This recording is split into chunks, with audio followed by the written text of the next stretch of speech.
A big game on the way with playoff implications for both teams. And Brian Dawkins, a longtime Eagle, 13 years in a Philadelphia uniform, returning to Philly as a Bronco. This game's so big, these players are turning somersaults. For Denver and Philadelphia on a beautiful day, unseasonably warm, in the 40s for the Broncos and the Eagles. Hello, friends. Jim Nantz along with Bill Sims. Happy holidays to all of you. And, you know, the Broncos, Phil, they're coming off a tough loss last week at home to the Oakland Raiders. How do they travel east today and take on a red-hot Philadelphia team that's won 5 straight? Well, everybody wants to know, how can the Broncos win this game today? A couple little key factors. Well, big. Can they handle the Philadelphia blitz, which is all the time, and it's relentless? And the big thing, too, I think, for the Broncos defense, can you keep Donovan McNabb in the pocket? If you have a good job or a good day keeping him in there, I think your chances of winning go up dramatically. Well, Denver won the toss, and, Phil, they elected to take the football. Yeah, and you know why you do that, Jim? You do it so Philadelphia doesn't have the ball at the end of the first half, and then the start of the second half, give them a chance for 14 points. Today's game brought to you in high definition here on CBS. You know, a lot of people don't think of that. That's one of the reasons why you want to take the ball in the opening kickoff. Kenny McKinley will return it. He's a rookie out of South Carolina, drafted in the 5th round. David Akers, who has not missed a field goal at home this year, sends it down the field. Kind of an ugly bouncing kick to Richard Quinn, the backup tight end, another rookie, and takes it at the 33, and that's where Kyle Orton will come out. Orton has performed well on the road this year. He's thrown 10 touchdowns versus only 2 picks. He's also fared well against NFC competition this year. The former Bear and the Broncos will get their line with Clady at left tackle, their 1st-round pick a year ago out of Boise State. And Moreno, top rookie rusher. Marshall with 93 catches on the season. Moving in on another 100-catch year. On 1st down, they will go with the former Eagle Buckhalter into the arms of Broderick Bunkley. This is a ball-hawking defense at Philadelphia. The 36 takeaways, 2nd best in the league to the Saints. And Trent Cole, boy, does he make some plays. 11.5 sacks, number 1 in the league in sack yardage, 110 yards. Witherspoon coming over in a midseason trade from the Rams. And Asante Samuel with 8 picks. That's 2nd best in the league this year. Now with a 4-receiver formation, Orton will throw, ball tipped, and it falls incomplete off the hands of Jabbar Gaffney. Phil, give me a little philosophy here for the Broncos. Well, Jim, what you want to do, the Broncos always looking for ways to get plays down the field. Look at this play-action fake because they run the football pretty well. The defense, it opens up a big hole for Brandon Marshall for Kyle Orton to throw it into. And right now they know 3rd and long that the chances of a blitz by the Eagles might be 100%.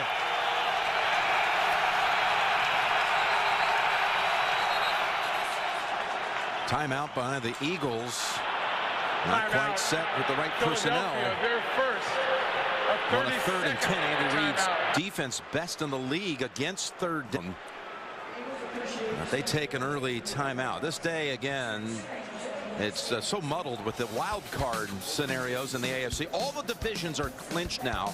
Cincinnati in a squeaker over Kansas City. New England demolished Jacksonville to win the East, lock that up. But you look at things now with Baltimore losing. They're 8-7. Houston over Miami, and that was a big win for the Texans, although their chances are a bit long at 8-7. Pittsburgh still alive, 8-7. Jets and the Colts just getting started. Miami and Jacksonville fall to under 500. On the NFC side, the Saints lose in overtime to Tampa. They missed a short field goal in regulation to win it to New Orleans. And there's Philadelphia still in the hunt for the 2 seed. Green Bay, by the way, with its victory today, slaughtering Seattle, clinches a wild card. 3rd and 10 for the Broncos. And that pass may have been a backwards pass. It's picked up by the Eagles. Picked up by Patterson, who takes it in, and still no signal. No signal. It will be a touchdown. The Denver Broncos will have to challenge if this ruling stays on the field. Let's watch where Kyle Orton throws the football from the 22. Could you tell, Jim, maybe the 23? I don't think it's going to be a backwards pass, but let's see. Now they finally rule it a touchdown on the field. It's very close. Yeah. It's so close. I don't know if you can overturn it. David Akers and if you're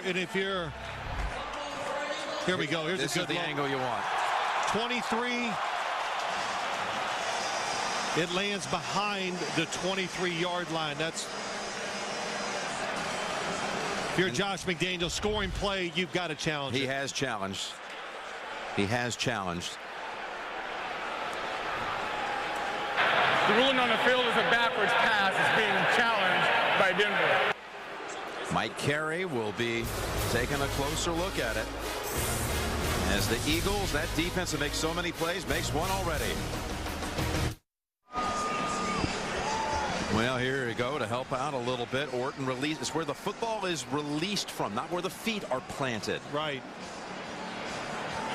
So if this is the line right here, parallel pass, by the way, would be an incompletion. No, they're going to have to prove that it went forward. It's going to have to be clearly going forward, Jim, you know, as we can see. So now it looks like he released it, if you will, at about 22 3/4. I think that's a good analogy. And okay. With the football, okay, there it is, 22 3/4. When you watch it on the ground,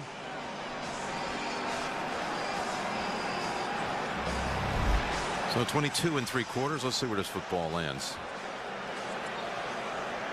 I don't know. 22 3/4. That's what I think. Well, then it's going to be a touchdown, Philadelphia Eagles. After review, the pass went forward. Therefore, it's an incomplete pass. It will be Denver's ball. 4th and 10 on the 32-yard line. Please put 4:15 on the game clock. 4:15 on the game clock, please. I think you heard it. Mike Carey said the football went forward. And if it would have been parallel, since it's not a forward pass in this situation, it would have remained a touchdown for Philadelphia. So close, but he ruled it that it did go forward. 6 inches, whatever. It doesn't matter. So a 3 and out is all it leads to. Mitch Berger is in. Great challenge by Josh McDaniels. No Jim. question. Deshaun Jackson awaits the return. It was interesting. Daniel Graham was the intended receiver, and he had fallen down, and Orton was throwing it in his direction. Well, what happened is the Philadelphia Eagles showed a little new defensive front there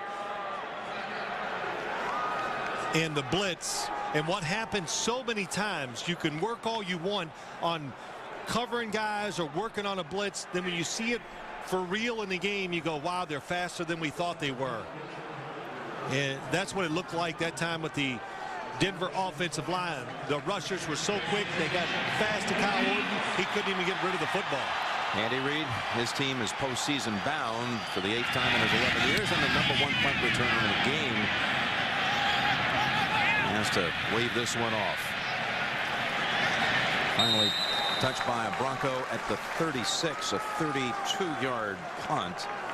Now that's it before Hagan put a hand on it. Here comes Donovan McNabb, another 3,000-yard season for Donovan in his 11th year. His team, the #2 scoring team in the league, 18 points today would make that the highest scoring Eagle team ever. Peters picked up in the offseason trade with Buffalo, a great left tackle for them. Selleck having a big season, and McCoy will start. Actually, as we look in here, I see Westbrook is breaking huddles. So McCoy had been filling in for Westbrook, who's been out for a long time with that concussion effects. But they're going to start out with Westbrook and not McCoy. And starting out with a long ball for Jackson. About a yard too long. Champ Bailey on the coverage. Well, it looked a little different. Champ Bailey lines up to the side where Deshaun Jackson goes to. Bottom of your screen, he switches off to him man-to-man, and that's what this Eagles offense, they want to know, can anybody cover their wide receiver Deshaun Jackson man-to-man? Champ Bailey, the best cover corner for the Denver Broncos. watch for him to be on him beyond Deshaun Jackson for most of the day. It is Leonard Weaver lined up now behind McNabb on 2nd and 10. And that's Weaver. He's been a good find for this team. Coming over from Seattle as a free agent in the offseason. Philadelphia, big opening drive team, best in the league. They scored their last 5 games on their first series. Here's the Denver defense with Kenny Peterson, who played high school football with Josh McDaniels back in the Cleveland, Canton area. Doomerville, #1 in the league in sacks with 15. Or actually #2, but could be the #1 Broncos single season mark of all time. And there's Dawkins, who wore the Eagle uniform more than any other player. 183 games, more than even Harold Carmichael, who stands at #2, but now a member of Denver. McCoy comes in on 3rd and 7. And McNabb in trouble. And Williams has a hold of him first. DJ Williams. And the Denver defense with a flag thrown in.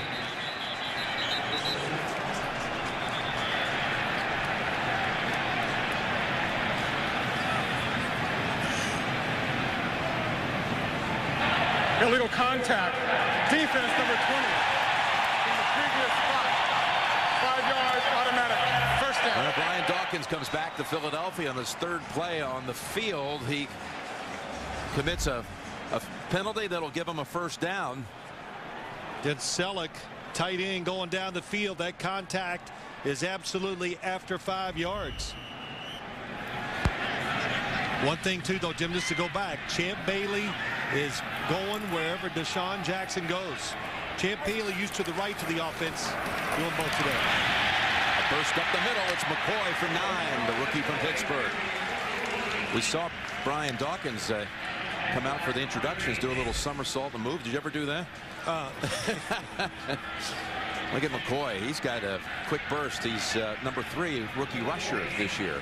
Well, he's done such a good job coming in for Brian Westbrook. And I think the thing about McCoy that I've noticed, he is just faster in the pro game than he actually looked in college. Westbrook back in there, the single back. As the Eagles face a 2nd and 2. Here's Westbrook with a handle. The crowd cheers as he picks up the first down and 3 or 4 yards. Beloved around here, Brian Westbrook, 2nd all-time Philadelphia rusher to only Wilbert Montgomery. Wilbert Montgomery, who ran behind our producer Lance Barrow back at Abilene Christian in his college days. Lance now doing a little blocking and tackling for us. He can open up a big hole. You imagine that? But it's, you know, Westbrook, just another option for this Eagles offense. So much speed. You were right about that. It's 1st down and 10.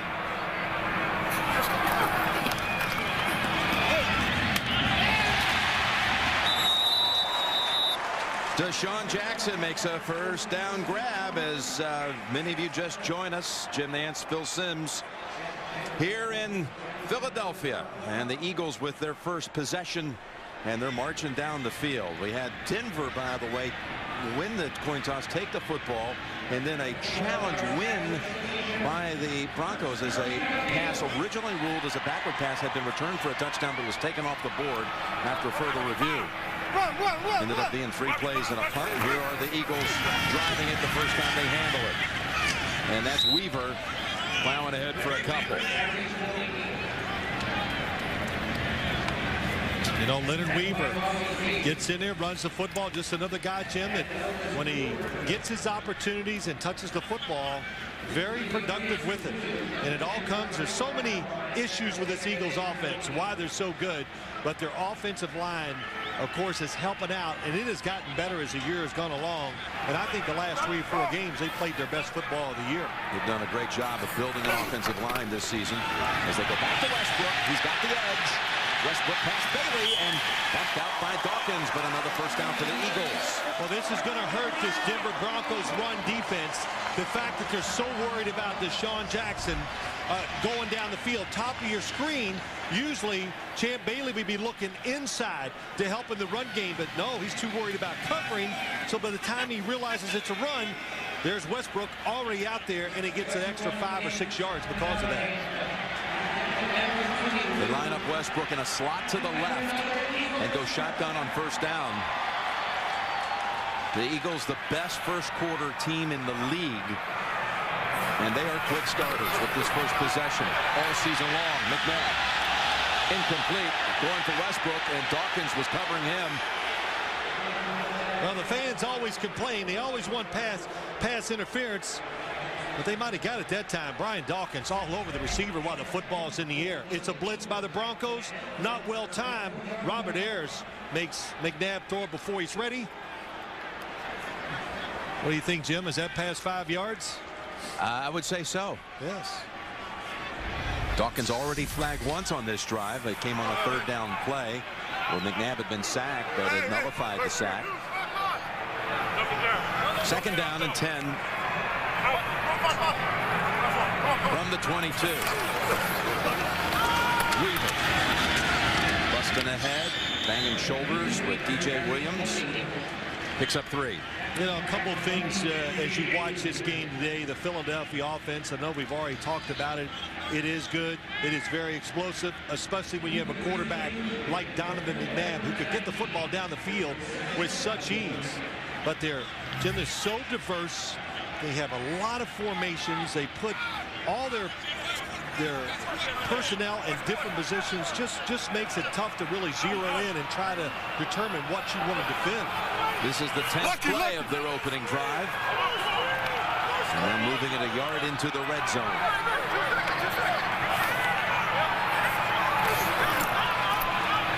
McNabb hit by Doomerville and recovered by the Broncos. Darrell Reed on the recovery, and Doomerville does it again. Look at him get the leverage on Peters.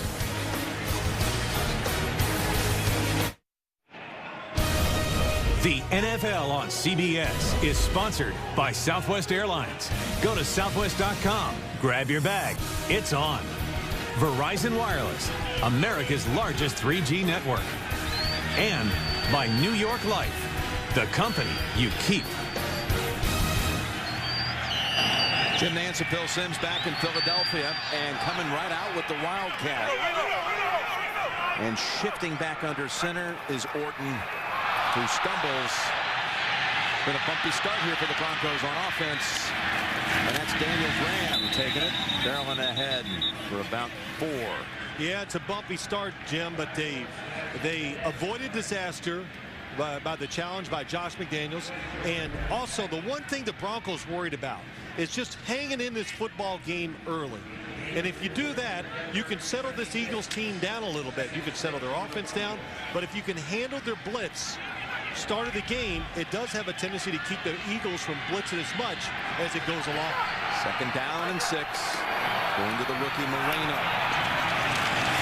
He follows a couple of blockers for 2 yards. Hey, Phil Simms wants your help picking the greatest Super Bowl quarterback of all time. It can be a one-game performance or, well, you know, a career worth of Super Bowl performances. It's your vote, and you'll find out on Phil's All-Iron Team Super Bowl edition here on CBS, home of Super Bowl 44.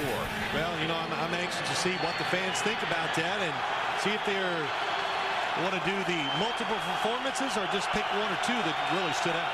Vote at CBSSports.com. It's third down, 3rd and 4. And Orton. Juquay Parker gets credit for the sack, although he never fully wrapped up Orton. No, he just ran over everybody. That's all he did. Yeah, so didn't he ever? It's watching top of your screen, going against Columbus, gets double teamed. It's not quick enough. And what really is upsetting for the Denver Broncos is that it was only 3 guys rushing the passer. So some different looks from this Eagle defense early in the game. Broncos failed to move the sticks for the second time.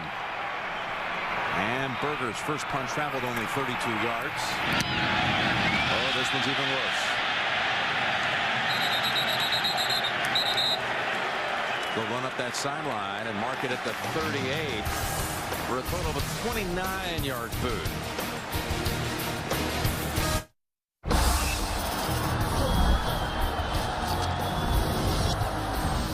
And it's picked off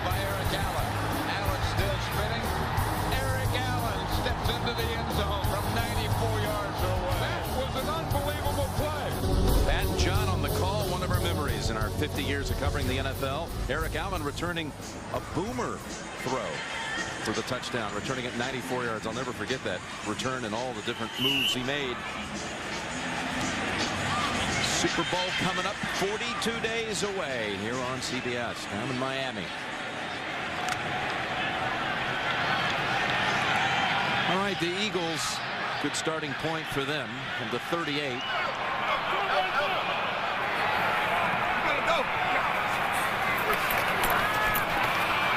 Setting up screen, jumping up to grab it is McCoy. Dawkins had him for a minute. McCoy taking off. McCoy comes back to the middle of the field. One stiff arm almost got him free from Robert Ayers, but eventually Ayers, the rookie, brought him down. It's a 40-yard pickup to the rookie McCoy. You know, the Eagles throw the football down the field so much that they just make you nervous. So you're always in retreat, trying not to give up the big play. But then you realize, oh my gosh, the best screen team arguably in the NFL, the Philadelphia Eagles. And Brian Dawkins gets caught up inside. Had him for a moment. Yep, kept hustling, and a good job by Robert Ayers stopping the touchdown. Andy Reid was a tremendous screen coach in Green Bay, brought it to Philadelphia. It works very well. Officially 39 yards. First down from the gun. McNabb to Jackson. Another first down at the 11. Gain of 11. So hard, Champ Bailey down in this area. You got to be careful. Stays way off. Donovan McNabb, of course, is going to look for his best receiver, number 10, top of your screen. And that's the one thing about Deshaun Jackson, tremendous route runner. And Donovan McNabb, I went down on the field. I was watching him warm up before the game. He has one, if not the most powerful arm in the NFL. They will throw it again on first down. And off the hands of Selleck, their leading receiver on the season. That tight end has really come on in his third year out of Cincinnati. But a rare drop, and Jackson, their center, is down. He got knocked down. Maybe the leg buckled a little bit, and there's an injury timeout on the field. We'll be right back. The NFL on CBS is sponsored by American Express. Don't take chances. Take charge. And by Burger King, who remind you to have it your way. The MetLife Blimp providing aerial coverage from here in the city of brotherly love. And hobbling off the field, Jackson. He's replaced by Max Gene Gillis. All 360 pounds of him. Has been an Eagle offensive line that's battled injuries throughout the season. They've patched it together so well so many times.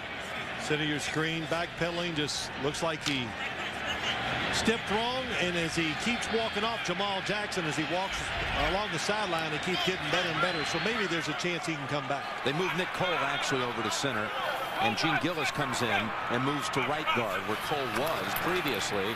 Here on second down. Nice grab, a reach-out grab by Jason Avant with a flag as well. Tough catch.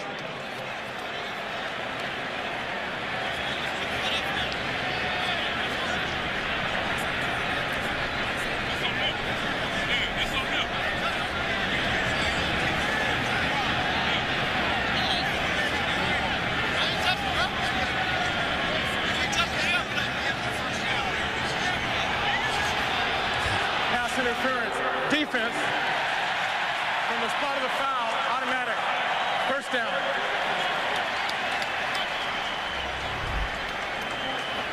Slot receiver, Jason Avant, fakes going outside, the grab, hard to see at that time by Tony Carter. There it is, now you can see it from behind, the pulling of the jersey. Tony Carter, who last week stepped up, came on board, made some plays in the Oakland game, was out there a lot. Yep, saved the touchdown against the Raiders. A lot of speed. So they'll take the penalty, the Eagles, which gives them the first down, first and goal to go at the 8. Leonard Weaver is the running back. Weaver running with it. Into a pile of bodies at the 5. Give him a couple. You know, one thing that makes it so tough, Jim, as we watch this Eagles offense is when they spread it out, especially when they get the receivers outside and you're worried about everybody, you still, and I'm watching the Broncos, you still have to account for Donovan McNabb that he might pull the football down. Not worry so much about him running, but he's been moving so well to throw the football and made big plays, getting points throwing the football by moving in the pocket. It's Westbrook about to take the snap. Westbrook cuts left and dives to about the 2. So Michael Vick is listed as the 3rd quarterback today. He's got a quad injury. So look at Westbrook, who's been basically out for 2 months, comes in, takes the direct snap. Yeah, just a little hesitation, but from the outside, Mario Hagan is quick enough to stop the touchdown because they had it blocked on the left side well enough. And there's Michael Vick.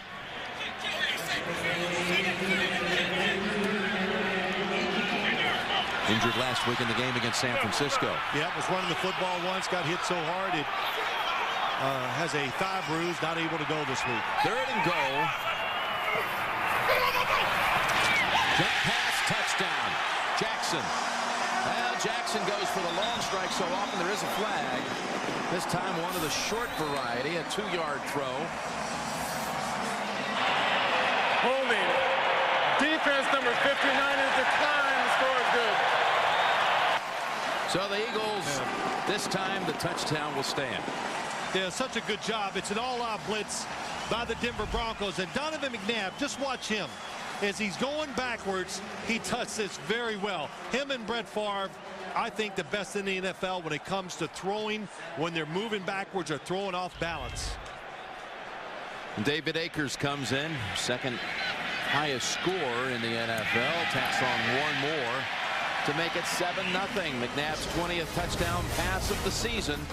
It came on 3rd down, and it goes to Deshaun Jackson.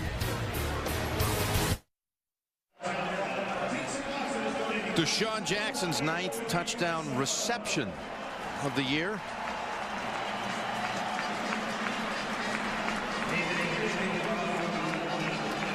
What a season he's had, Phil. What a difference maker he's been in his 2nd year out of Cal.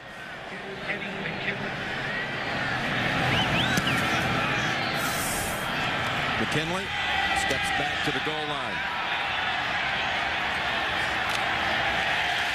Well covered by the special teams of the Eagles. Tracy White. Well, Jim, let's go back and look at the touchdown by the Philadelphia Eagles. And here comes Jason Avant. Deshaun Jackson comes across, but watch Brent Selleck inside as he goes up the field. It gets in the way of Tony Carter trying to cover Deshaun Jackson. Well designed. McKinley injured on the return, and they've already, of course, not suited up today. Eddie Royal out with a neck injury. We'll be right back. Well, they're helping Kenny McKinley, their rookie receiver and kick returner out of South Carolina. They took him in the 5th round this year, and feel they have high regard for McKinley and his speed there at Denver. Now the good thing is he's walking off too, but he gets twisted. Watch the left leg. That White kind of falls on the left leg as he's turning to throwing down. Well, Kyle Orton and the Broncos, a tough start for them, and we visited with Kyle before the game, and he talked about how important it was this first quarter to really try to neutralize the Eagles' assault, which... Yeah, not trying to win, Jim, just trying to keep the game under control. Big throw and a vicious hit. That was Sheldon Brown on the hit. Brandon Marshall with the catch for 4 yards.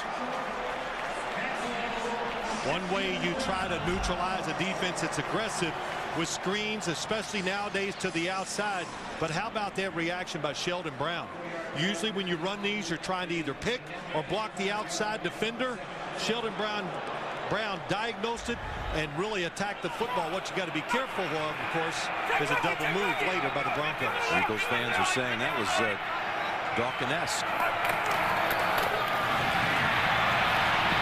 Buckholter. He is 2 yards shy of a first. They're still looking for their initial first down.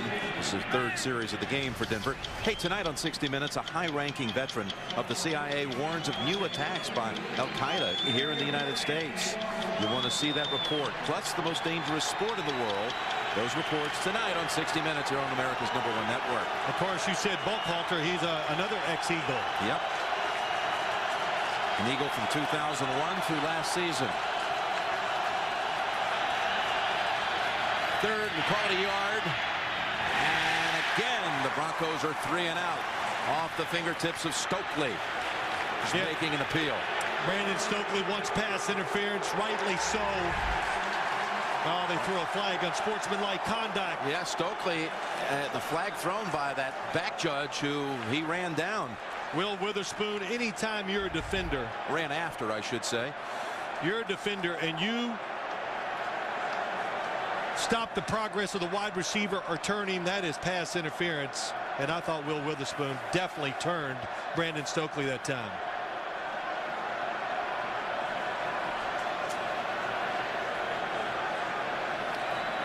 This penalty will take him back inside the 20. After the play was over, unsportsmanlike conduct on the offense, number 14, contacting an official. Number 14 is ejected. Oh, on top of it, he's tossed. Wow. Now they've already lost McKinley, one of the receivers. Eddie Royal is out. And Brandon Stokely, kind of the move receiver who they put a lot of. Trying to see if he touches. Oh, he hit his arm as he walked away. There's no gray area. You touch the official. That leaves the Broncos with 3 healthy receivers. Marshall and Lloyd and Gaffney. And Berger's third punt, his best of the bunch so far. And that is Jackson unable to get started on the return. 45-yard punt, no yardage on the return, and Stokely's headed in. You know, Jim, most of the officials in the NFL, they're not, I want to say they're not tender. They'll let you voice your opinion, be mad and say things, but watch what happens as he's walking away. That right hand, boom. Slapped hands.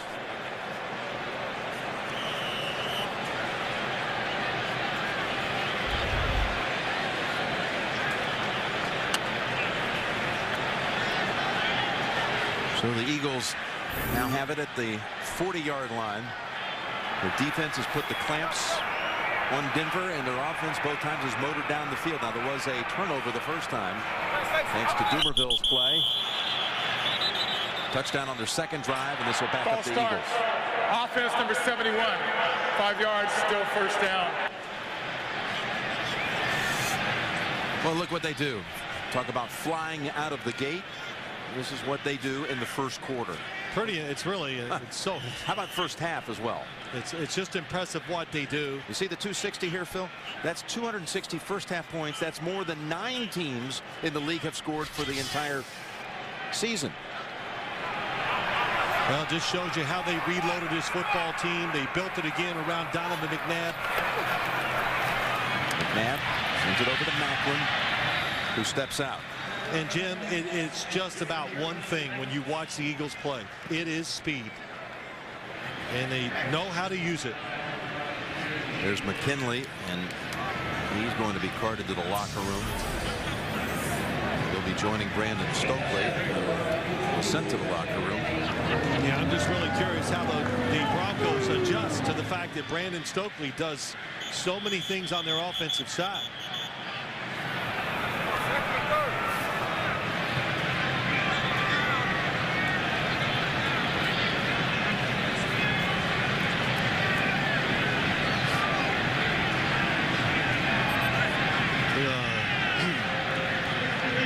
Seconds on the play clock. 10 seconds on the play clock, please. The Eagles are fast, high-flying in the first quarter, but I just have to say it, our officiating crew today is off to a very methodical, grinded-out, slow start. They've been busy.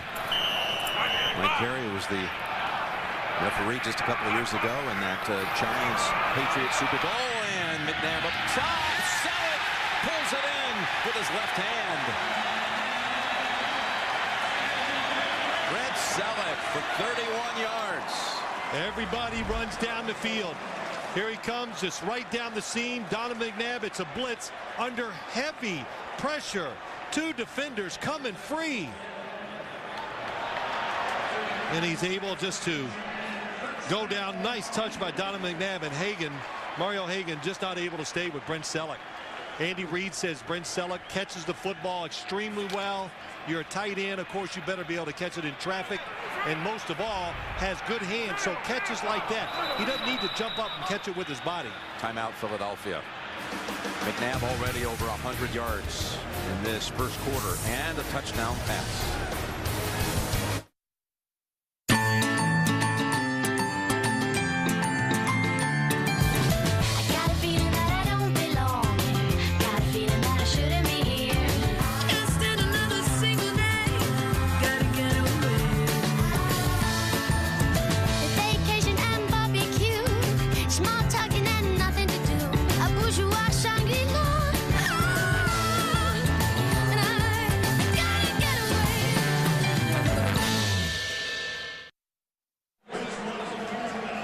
Back after the Eagles take their second timeout here in the first quarter. Driving again. Jim Nantz, Phil Simms on the scene. Denver without a first down. 3 possessions. 3 and out. You know, I did. This is just me, and of course we're sitting up here, but if I was playing this Eagles offense, I would be very conservative on defense. I would make Donovan McNabb stay in the pocket, pick the receiver, and make them make the throw and catch. When you blitz, they just throw it up in the air and their guys run for it. From the 27, sideline, and a connection again with Jackson. Champ Bailey defending. It's like about a half-yard short of the first. What have they been doing so far here in that Bailey-Jackson matchup? Well, down the field, very first play of the game, they try about a 55-yarder. Then you get them thinking deep, and good timing, good route, excellent throw by McNabb. Then an all-out blitz, well designed to Sean Jackson open. And of course we saw the other blitz. Brent Selleck, the tight end, catches it deep. Champ Bailey came out of that same 1990 draft, 99 draft as McNabb, 5 players behind him. As Westbrook loses a yard. Of course, McNabb the 2nd pick. Bailey was the 7th. McNabb sandwiched in between 2 quarterbacks who have long gone and left the league, Tim Couch and Akili Smith. There were 2 other first-round quarterbacks in that draft. Dante Culpepper and Cade McNown were also. Sean King in the 2nd round. Of course, he was Andy Reid's first pick as the head coach here, and that's been quite the combo. It's kind of been quarterback. It's been said a lot. McNabb going outside. We got Wildcat again. Going Wildcat with Jackson. They did this early in the season. They showed it a little bit this week in practice. Snap took a while to get there. Jackson nowhere to go. Will be set back another 2 yards. It'll be 3rd and long. Ayers and Williams ran down the line with him, bumped him out. Well, you talk about, I don't know, that was a pretty debatable call that time. Deshaun Jackson, I'd look at him and go, well, he's not going to throw it. He's limping a little bit too. Yeah, there's another thing. You look at him, not the biggest guy in the NFL, that's for sure.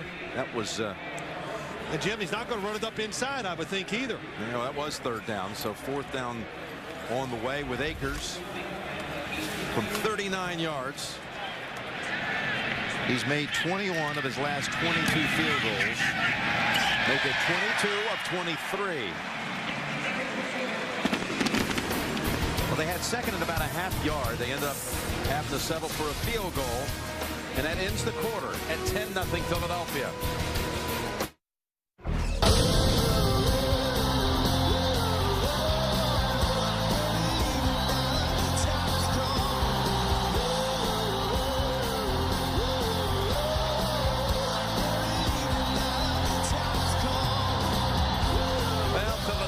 Shows a little more of the first quarter fireworks than one of the trademarks of the season. Field goal on the last play of the first quarter at 10-0 as Akers gets set to kick it down to Buckholter, who's replaced McKinley. McKinley carted to the locker room with a knee injury, doubtful to return.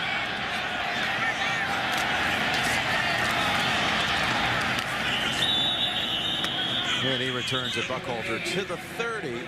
Hey, Tuesday on CBS celebrates some great American artists through Springsteen. Robert De Niro, Mel Brooks, and more. The Kennedy Center Honors. It's Tuesday, only on CBS. Well, the Denver Broncos down 10-0. They got to go, wow, it's still not bad. They've avoided disaster. And the Eagles, Donovan McNabb fumbles.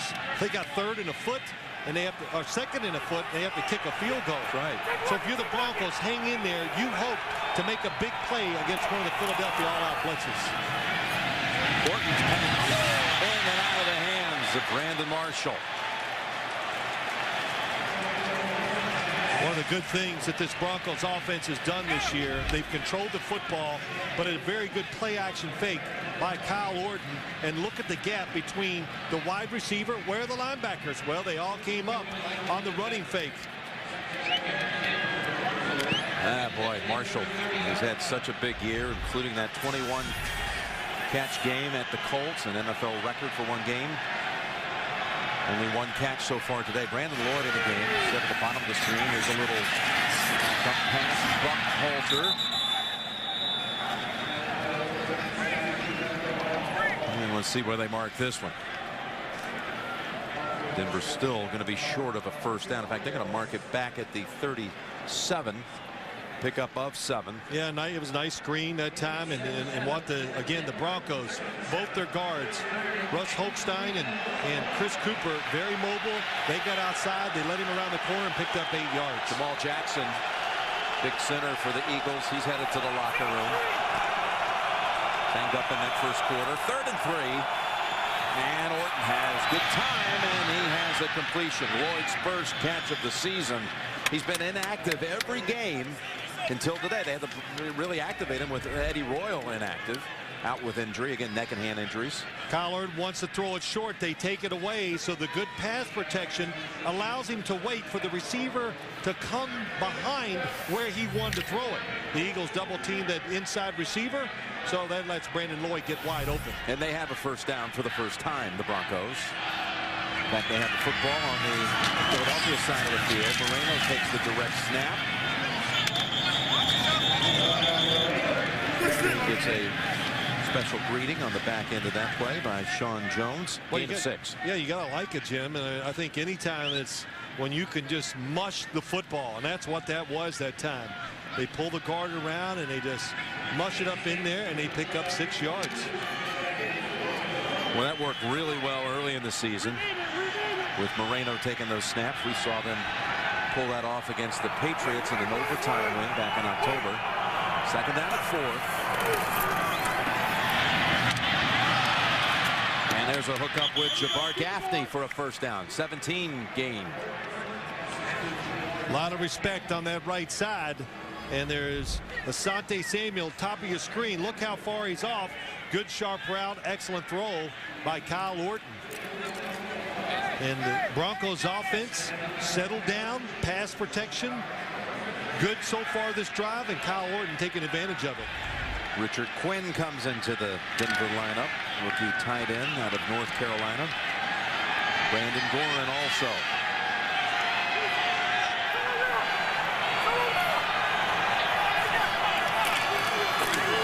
It's down. And well defensed by the Eagles. No gain. That's Mike Patterson, the first one to come up. Tangled there with Richard Quinn. Oh, man, what a play inside. How about Patterson just taking that time, took Chris Cooper, threw him aside, and got in the backfield and just ruined that running play. The 2nd down and 10 from the 25. Denver's offense finally showing a little rhythm. They've got Marshall. Trying to clear it out for Marshall. Oh, where will they put the forward progress? He was right on that first down yardage. They've been backed up a little bit. Well, I think what is interesting, too, is the Broncos move this football, and they're changing their play selection, spreading it out just a little bit, 3 receivers to one side, is the fact that how much respect the Eagles are giving to them. They're backing off. They're giving them room, and Brandon Marshall catches it and gets those extra yards. But he's still less than a yard short of the first. Length of the football away from a first down. They go inside, and that was Hillis. Every week we have a chance to discuss this and your distaste for giving it to the fullback on 3rd and short, and it seems like every week we see someone stuffed. Shoot, I even see it when I'm watching games at home. I just constantly see it. It's a quick hitting play, but once again, most teams guard against the inside run in short yardage situations. And like I say every week, Jim, how can he read it, pick the right hole, and most of all, how can you gain enough speed and power to get that 1 yard? He didn't get it. Or really, not even a yard. It's a half a yard. That's it. Now what will they do? 4th down. Well, they made that decision. They're absolutely going to go for it. Easy call. They're going to bring in the extra lineman. Philadelphia players running in and out at the last second.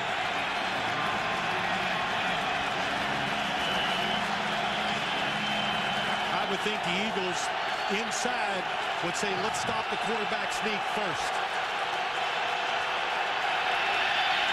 Moreno has the first. Got a yard. Maybe a couple. Yeah, good run, good surge. The Eagles overcrowd the inside of the offense. You could look at the hole. Go where they're not. Oh, nice. Boy, good shot here. The Denver Broncos fall across the 15-yard line. The offensive linemen do. That's a good sign for the running back. So a first down for the Denver Broncos at the 14. Hillis comes wide to the left. Going for the end zone. And almost intercepted. I thought for a minute maybe Shepard would make the catch. Then Brown on the rebound almost had it. Yeah, Quentin Michael, nice throw by Kyle Orton, good timing, looks it off. Scheffler makes a little move. Oh, the left hand by Michael gets in there and knocks it down.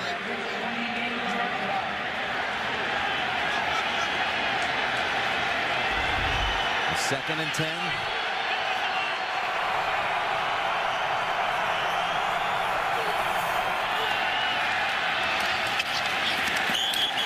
That's Marshall for only a couple.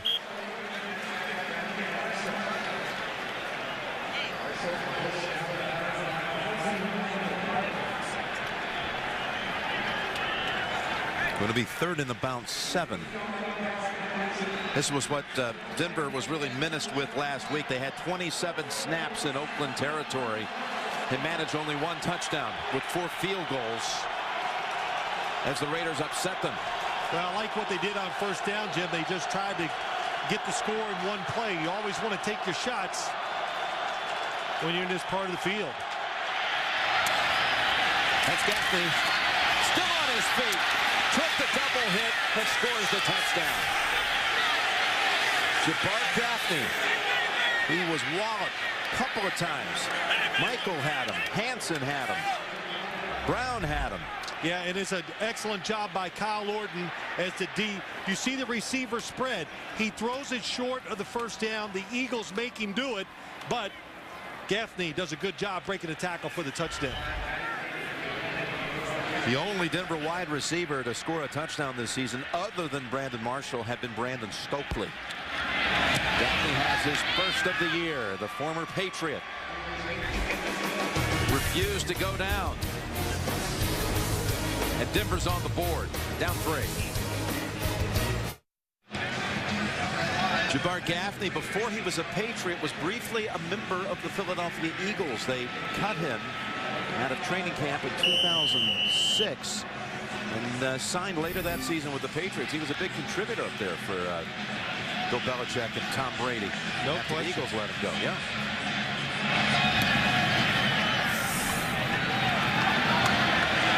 So Harris going to run it out 3 yards deep and pays a heavy price.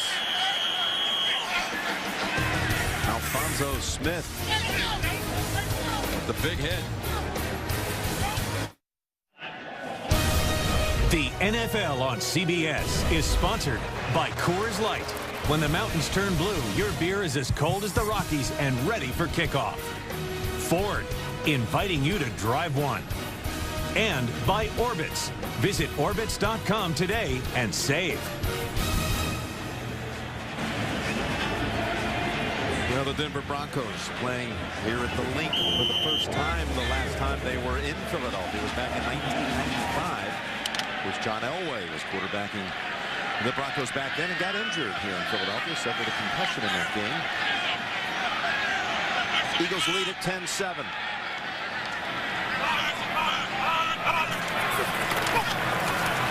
Dawkins is coming in on McNabb, who got it away in time, and Selleck is taken off. Another big gain by the tight end, running away from Champ Bailey. This one's going to be close to another 30. Give him 35 yards for Selleck. Yeah, another blitz. Brian Dawkins almost gets there. Nice block, or good enough block by McCoy. Boy, Donovan McNabb under pressure. I've said it, when he's under pressure, he's an outstanding thrower. And Champ Bailey stumbles just a little bit. That little stumble trying to get out of the break was enough for Selleck. How about that? Two big plays by Selleck down the field. And McCoy did a good job of picking up the blitz. Got a little shoulder on Dawkins, which knocked him off balance. Here is Westbrook spinning away. And he's running with aggression is Brian Westbrook in his return game. That goes for 6. Well, the Broncos are getting free runners to Donovan McNabb. The problem is they're not getting there fast enough. He's getting rid of the football. How about that diagnosis by Brian Dawkins from the backside? Sees the lane, takes it, still fast enough. Boy, he used to hate that down here in Philadelphia. David Wright, like they do a lot of players all across the country. Well, he's getting older. He's not as fast as he used to be and not making the same plays. Well, Denver thinks he's plenty fast enough. Second down, 4.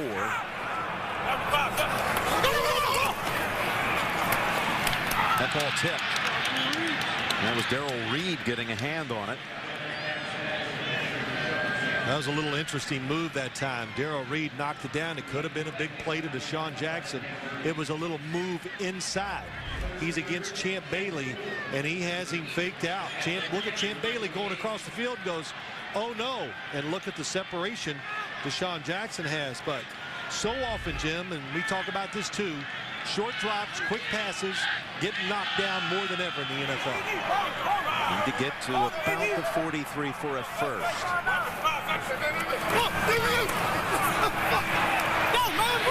McNabb's got a wide open Selleck. One man to beat. He's not going to get there. Touchdown, Philadelphia.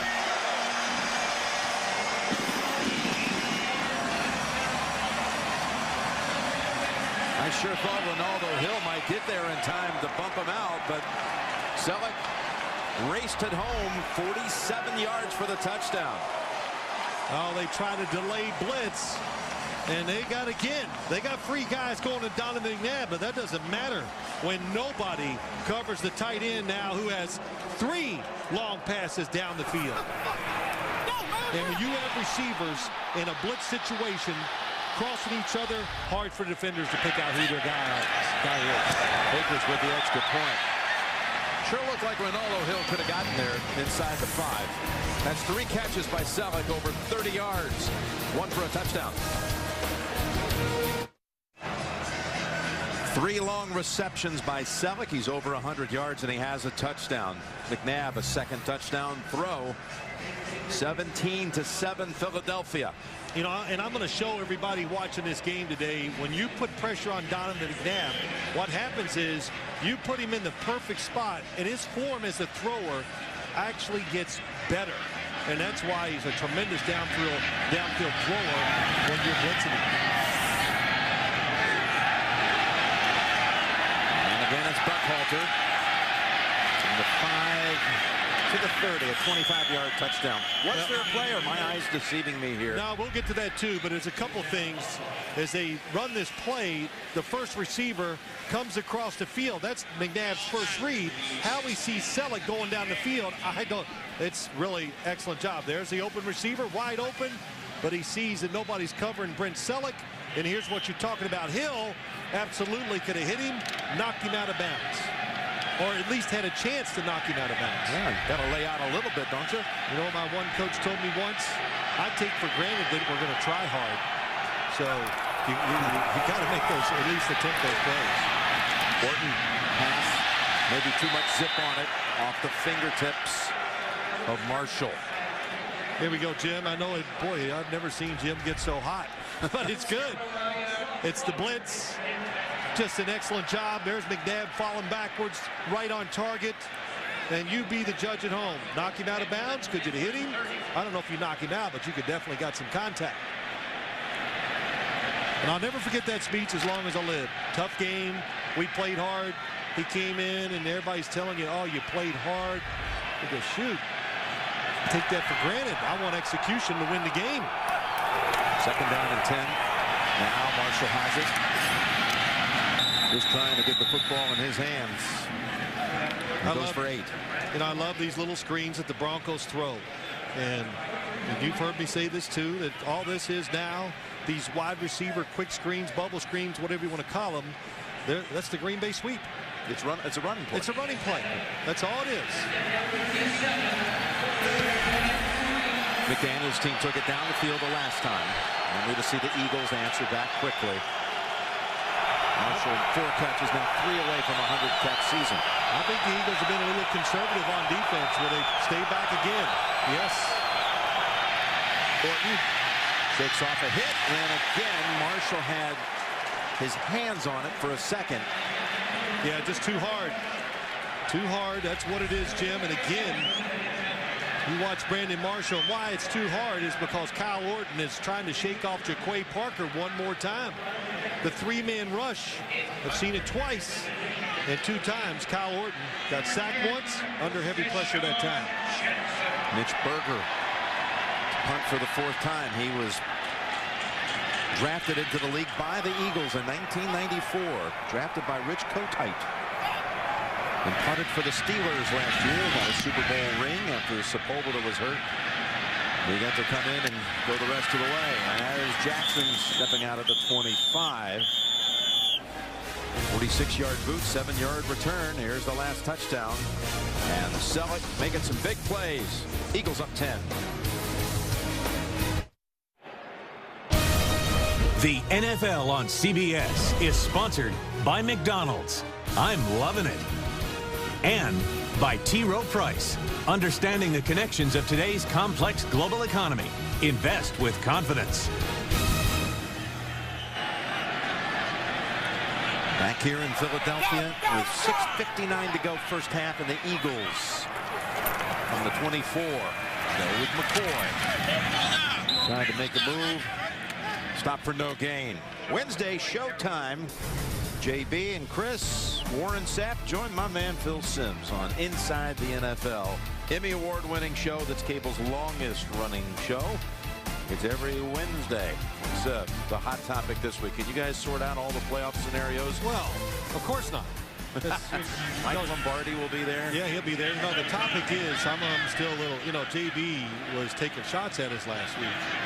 So you heard him. That's not JB like. Well, that's all right. I'm finally wearing off on him. Yep. So he's learned from the best. 2nd down and 10.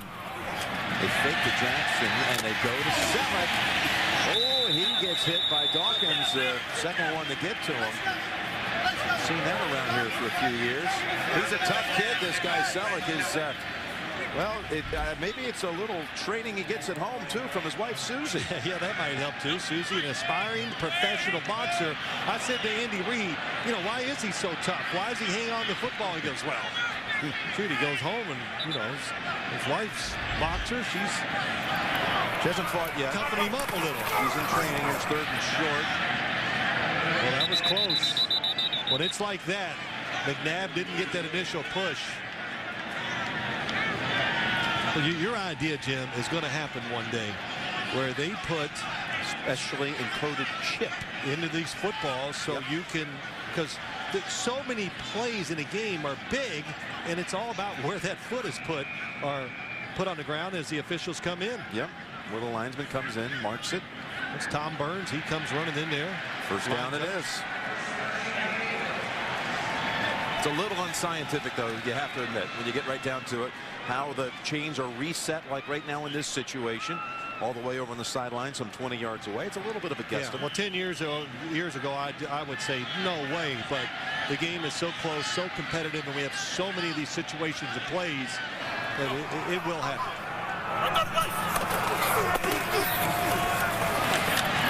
that's McCoy. For just a yard. Big story in this first half. McNabb a couple of touchdown throws. And the play of Brent Selleck. 4 grabs, 3 of them 30 yards plus. Yeah, really, just first off, 3 very good throws by McNabb. The first 2 borderline spectacular. And how about Selleck? You worry about Deshaun Jackson. You worry about Macklin. Oh, that's right. They got Westbrook. And, Donovan McNabb. And you forget about the tight end who's been the difference in this first half of this game. Haven't seen a guy named Selleck start on CBS since Mac and P.I.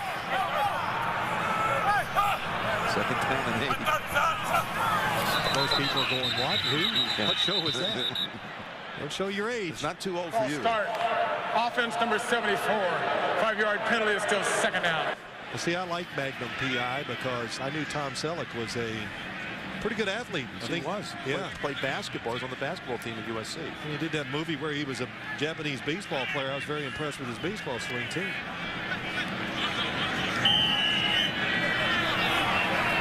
Always wearing those tiger hats. Yeah, you're right. That's right, too. Okay, 4:42 to go, and the Eagles 2nd and 13.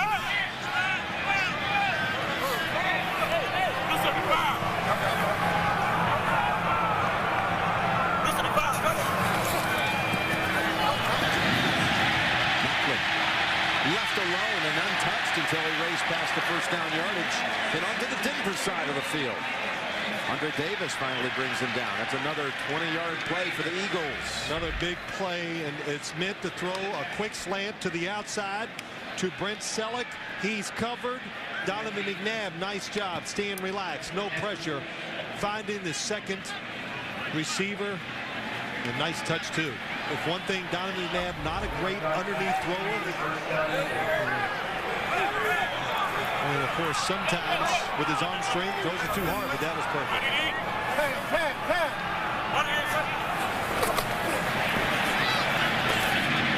Good catch. That was Macklin again. Look in the middle of the field. He reeled that one in, didn't he? Goes for 7. Well, Andy Reid talked about Jeremy Macklin from Missouri. First-round pick. And they were not worried, but could he pick up the offense? Because this offense, the so-called West Coast, when you say it, very wordy, a lot of routes to learn to run, nothing like he did in college, but he came in right away, showed some toughness, learned it all, and it's been a valuable part of it.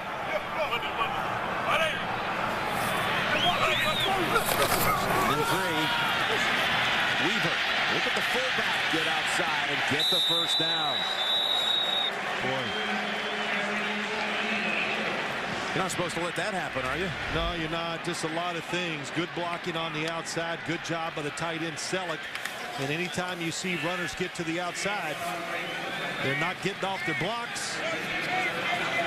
Receivers got to help out, and then it takes the speed of the running back to get it done. You see a team that's able to run outside the NFL nowadays, well, you better have a tight end that's getting it done. Hey, me and you. Eagles have also been exceptional this year in scoring in the last 2 minutes of the first half. Avant has a catch for 10.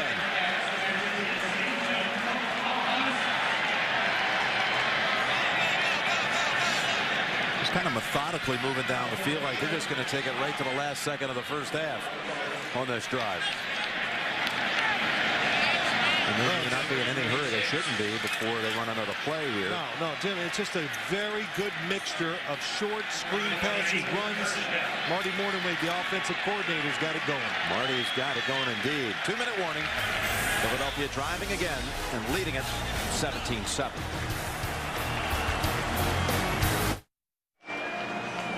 Coming up, we've got the Sprint halftime report. JB, Dan, Shannon, Boomer, and Coach Cowher. All the latest scores and highlights coming up to the Sprint halftime report. Want to congratulate Coach Cowher. The only one of the bunch to pick the Houston Texans in their pick segment. That is the only game they differed on. He had the Texans, and rightly so, in their victory. He picks up the game. Shannon's a leader in the pick standings. Yeah, but let's go back, because they all said in the pregame show, Bill Cowher also picked the Tennessee Titans. I didn't believe that. I think they were just trying to. Oh, were they? Yeah. Oh, okay. Where were they made that pick?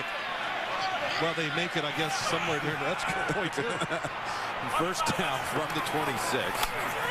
Takes long, goes short, in traffic, and knocked down for a 3-yard loss is Westbrook. Boy, good job, Robert Ayers comes over. No, it's DJ Williams. He stops that screenplay. They're having so much success throwing the football.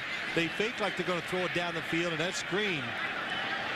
Good job by DJ Williams breaking it up and keeping it, actually losing a yard. A little surprised how much we're seeing Westbrook. We kind of thought it might be 10 to 12 plays. I think he's been in there for at least that already. And he remains in the game.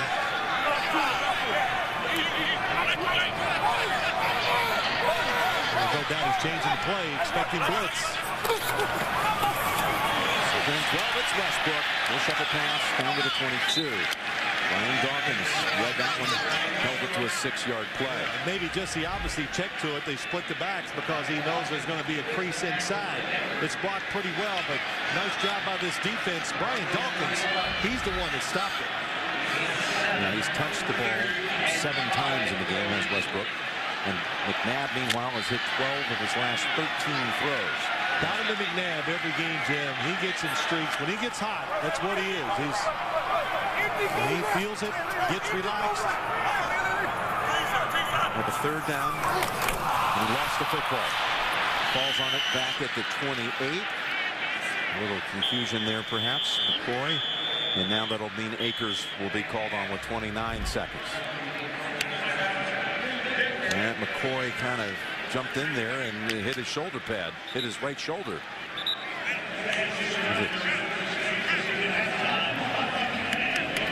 Did it hit him? I think just McNabb dropped it. I think it grazed the shoulder there of McCoy. Well, it was a blitz by the Broncos, and I think McNabb, absolutely, as I watched his eyes, he was anxious to get the football in his hands and look down the field. Yes, you're right. His 58-year-old eyes are still working. See here, there's Akers. The timeout first, though, called by Denver. Okay.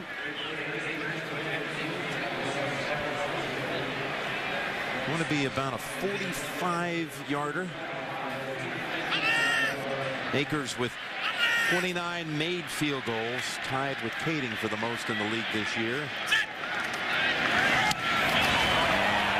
now he has 30, the most. Good from 45. David Akers.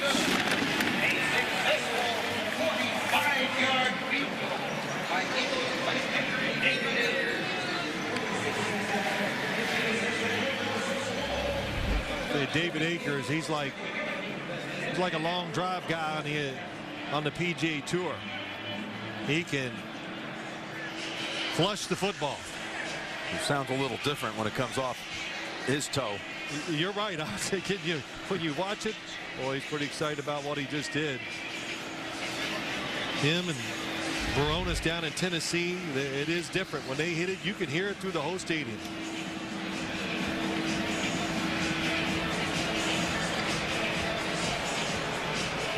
Again, coming up, the Sprint halftime report. JB Dan, Shannon Boomer, Coach Cowler, latest scores and highlights.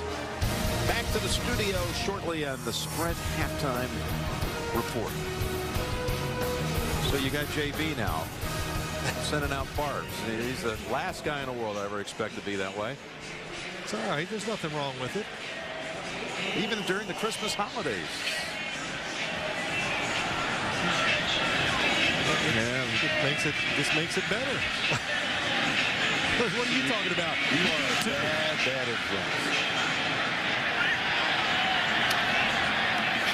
Buckholter come up to the 9. And he's walloped at the 24. 15-yard return. Been some drops. Some of these passes maybe had a little too much zip on them. On the fingertips of Gaffney early. That should have been a play by Marshall.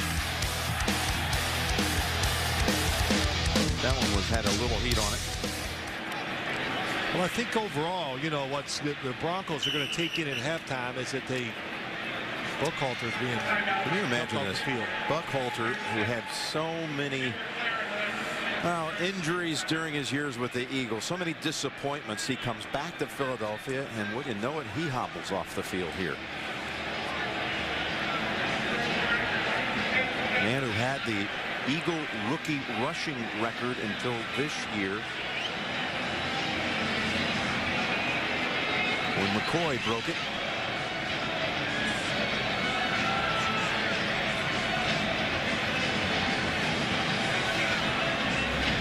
So again, he had to be in there returning kicks because McKinley was hurt earlier in the half. Yes, hard to see where he got hurt. Just that, boy, a lot of people rolling around the ankles and knees. But Jim, I was going to say the Broncos, what are you going at halftime? What do you feel good about? Well, you've stopped some drives to keep the Eagles from scoring a couple extra touchdowns, but also their pass protection has solidified itself here after that initial three and outs. So your offense has some hope that they can make some plays down the field. So the Broncos are going to try to make a play here with 21 seconds. Orton's pass deflected and almost intercepted. My goodness. Tracy White very nearly got there, and it could have been a race to the end zone. The one thing I noticed about the Eagles defense is we were coming to this game, they are so in tune and getting their hands up with throws. Well, that's just pressure on the quarterback. I thought it was hit at the line of scrimmage. That was knocked out of Kyle Orton's hand just as he was letting it go. They're still in shotgun with 17 seconds. Moreno knocked back. And it's that same guy, Tracy White, who nearly had to pick the play before. Yeah, it's not an accident. He diagnosed it right away. Saw the screen, saw him make a lot of good plays last week against the 49ers. Denver says enough of this. Let's go to the locker room. 20-7 Eagles at halftime. Eagles scored on their last 4 drives. Sprint halftime report coming up after this message and a word from your local station. And you're watching the NFL on CBS, home of Super.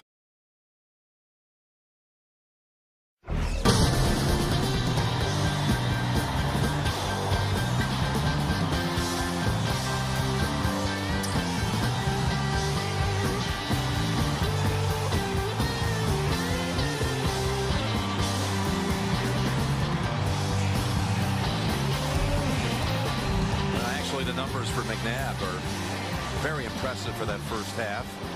242 yards, exactly half of that total to his tight end Brent Selleck. And this game is again brought to you in high definition here on CBS. And the Eagles will touch it first in the third quarter.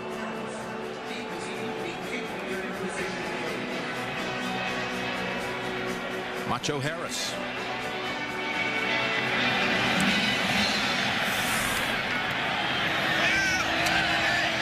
Take any chances with it.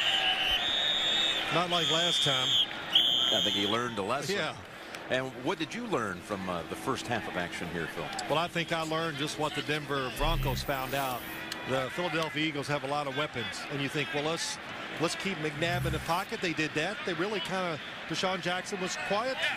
So this tight end, he basically was the story I thought of the first half. Brent Selleck catching those footballs down the field, that was the difference. Eagles with that 5-game win streak. Again, that division still up for grabs in the NFC East. And Jim, if you want to be a team that can go to the Super Bowl, of course your chances, it's all about how many ways can you win a football game. And the Eagles are showing, which they've done a lot of times this year, they have a lot of ways to win on both sides of the ball. Dallas to play Washington tonight. Eagles to play at Dallas next week. And on the slant, he's got his man. It's Macklin. Dawkins was the last line of defense. It goes for 25 yards. Well, when you play a pressure defense, and that's what happens here. The Broncos coming, trying to put pressure on the quarterback, Andre Goodman. How close can you be for knocking it down and you miss, and look what happens. A big gain for the Philadelphia Eagle offense. And McNabb has just had a lot of terrific throws. A power throw that time, gets it in there right on target before Goodman can make the play. 6 of his throws have gone for over 20 yards in this game. That one was 25. Looks right, now looks left.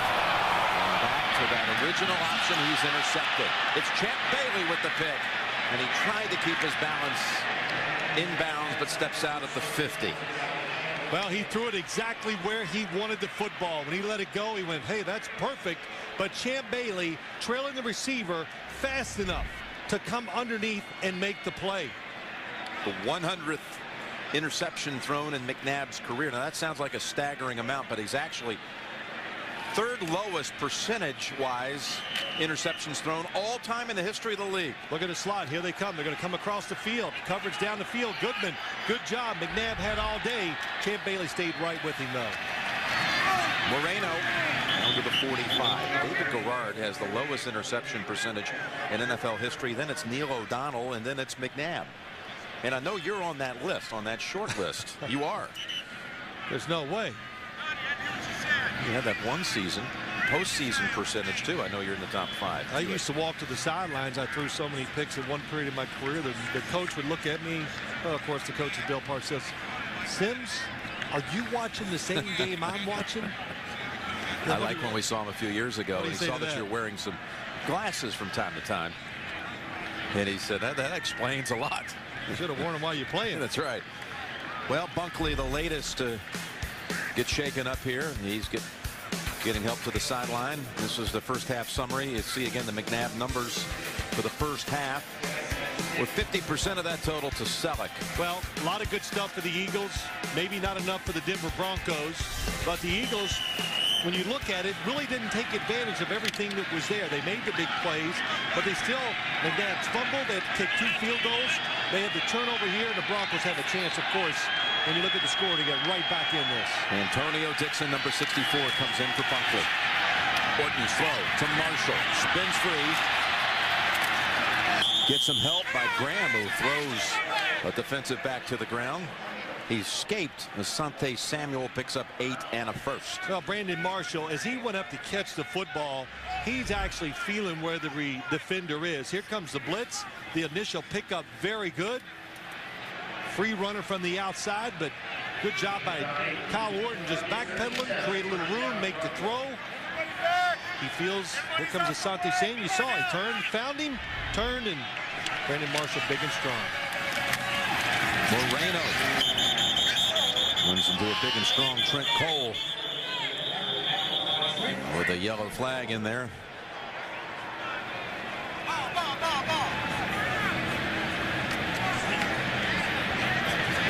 Face mask call maybe on the way against Philadelphia. They'd snuffed out the play. Personal foul, major face mask, defense, 15 yards from the end of the run, automatic. First down. He did not grab it. It was Cole. Yep, there it is.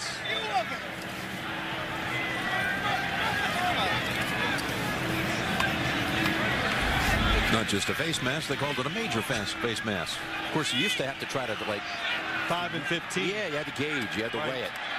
They eschewed that this year, so it's always 15 yards. Lee's making the change, and I think it was a good one. First down from the 22.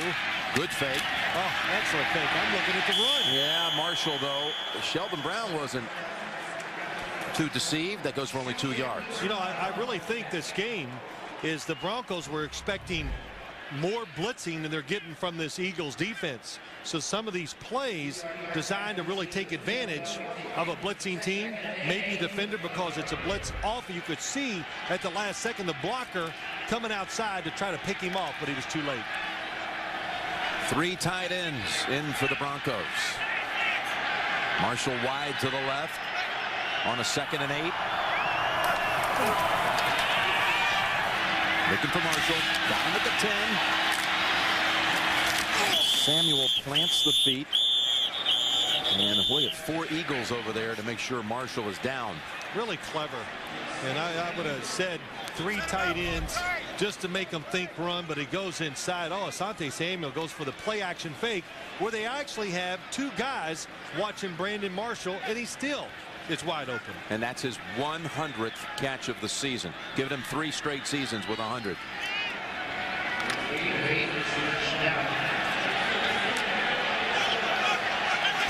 Trying to take advantage of the takeaway.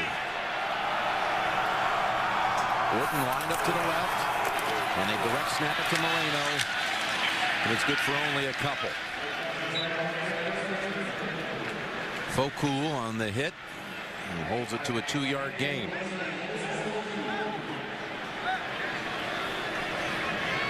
And the Wildcat hasn't really fooled too much. Instead of just dying down, isn't it, as the season progresses? Oh, it's dying around the whole league. But all you need is one run, and then we can all go crazy over it again. Sean McDermott, defensive coordinator, hoping his defense can make a play here. 2nd down and 8. Marshall weaves down to the 4. Gaffney threw a block on that side, and we do have a penalty flag on the far side.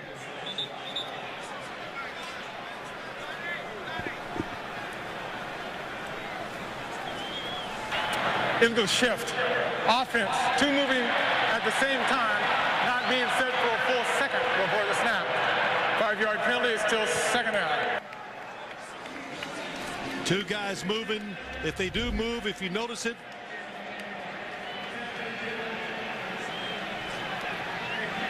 I didn't see the extra movement.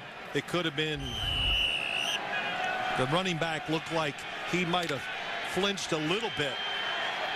Tell you, he was flinching late in that first half. Number 28 for the Broncos. He's back in there. Buckhalter. He was acting as though he would take the snap, then shifts over. Burton back in position. 2nd and 13. Ball in the air and should have been intercepted. Sheldon Brown. No, it was Hansen. Now you know why they're shifting Kyle Orton from the outside to the inside, because when you start out with the wildcat look, Kyle Orton just a little bit behind Tony Scheffler. Very fortunate it's not. Joselio Hansen. Yep, he's everywhere. His feet were tangled up. He was unable to quite step out for it. But Jim, you do that Kyle Orton shifting in because you want the defense to play run. He comes in at quarterback. He knows he's going to get a soft coverage. Got to get to the 2 for a first. Set up screen. Graham tripped up. Quentin Michael holds him to no gain. Yeah, it's tough for that to work in that unless you get an all-out blitz. That's not going to work because you don't have to worry about the deep pass down the field. It takes so long to develop that once the defense diagnoses it, look how fast they're all there to make the play. Matt Prater is in. He has 27 made field goals on the season. That's 3rd best in the league. This is a 33-yarder. And Prater's kick is good.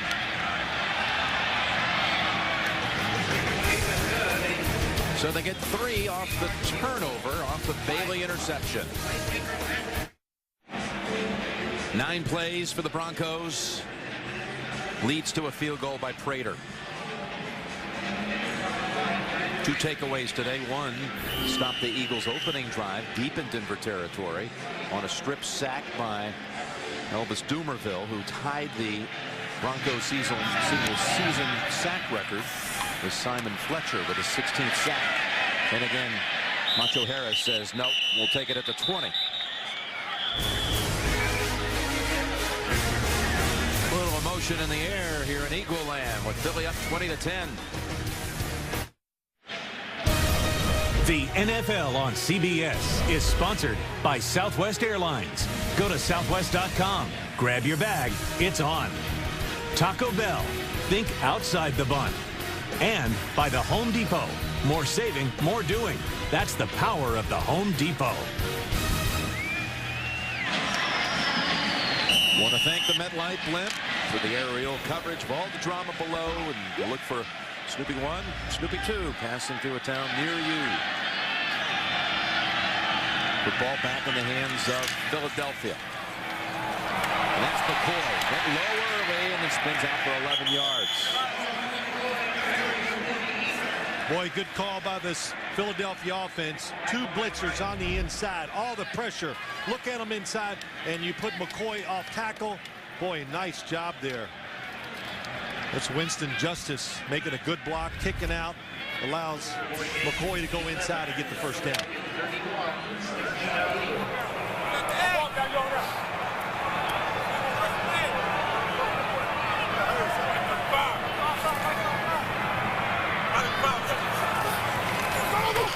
Fake to McCoy. Pass too high for Weaver. Wouldn't have gained much anyway. Talked about McCoy and where he stacks up with the rookie rushers. He's number 3 coming into the week, behind Moreno of the Broncos, Beanie Wells, and then it's McCoy, over 600 yards coming in. And again, he broke Darrell Buckhalter's Eagles rookie rush record set back in 01. Andy Reid said the knock on him was he won't be able to pass protect from the running back position. He heard it, so that got him a little fired up, and he said he's done a good job all year long. Football again. What a cut. And that's good for about 4. Well, Jim, let's go back. Look at the interception by Champ Bailey. Look at the position he's in, trailing Deshaun Jackson. The football's in the air, and the angle and the fact that Champ Bailey, as many years as he's been in the NFL, can still run, outruns the football, and gets an interception that's kept his Broncos football team in the game. That was his 3rd pick of the season. Playing a little different style, I think, for him today. Much more at the line of scrimmage, trying to hit Jackson as he comes off the football. 3rd and 6.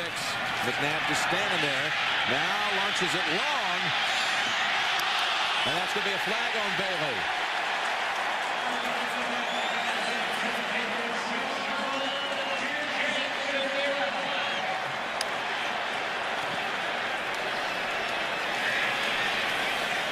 It's going to be a pass interference call that's going to net about 35 yards.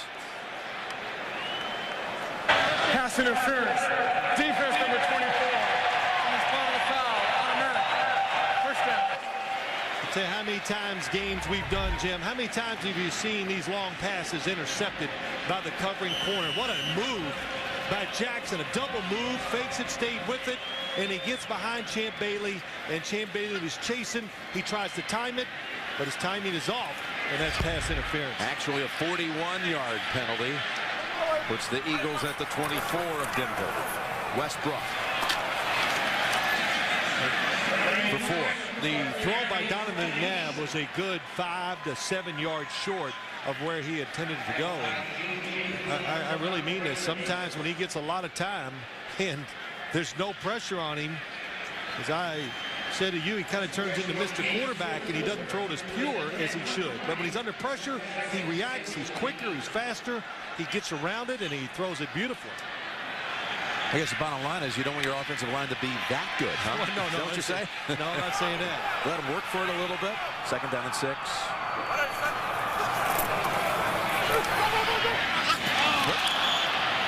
It was Westbrook taking a tumble before the football arrived.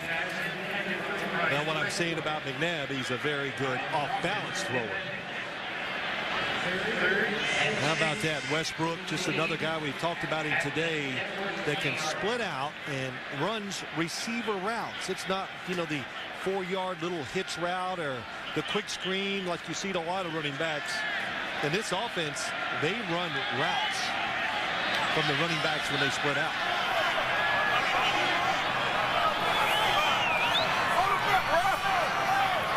Third and 6. On the run.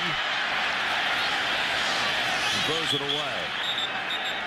Flag, though, at the line of scrimmage. Nabb's pointing at it. Brent Selleck taken off the line of scrimmage. Was it him that grabbed and pulled, or did somebody hold him as he was trying to get down the field? McNabb's pointing that it's against Denver. Dawkins pointing the other way. Illegal hands to the face. Defense number 59. 5-yard penalty. Automatic. First down. Wesley Woodyard, there he is on the tight end. Boy, that is a tough call. I couldn't quite see it. Pretty good pressure on him right from the start. And that came on 3rd down. That's the second first down picked up on this drive by penalty. Didn't have the same angle, though. Sometimes when you see the angle from where the official sees it from, you can understand why they throw the flag. Snap it at the 15.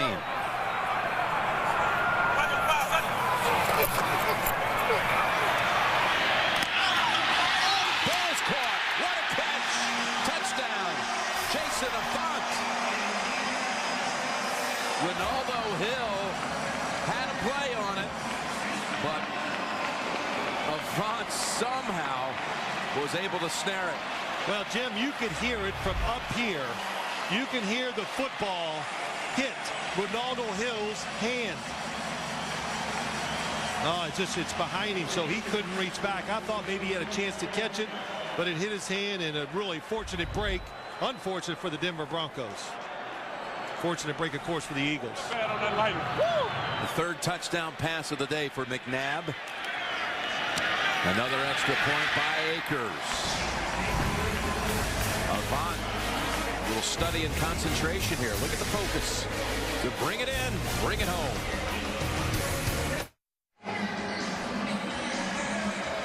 Avant with the good hands and concentration.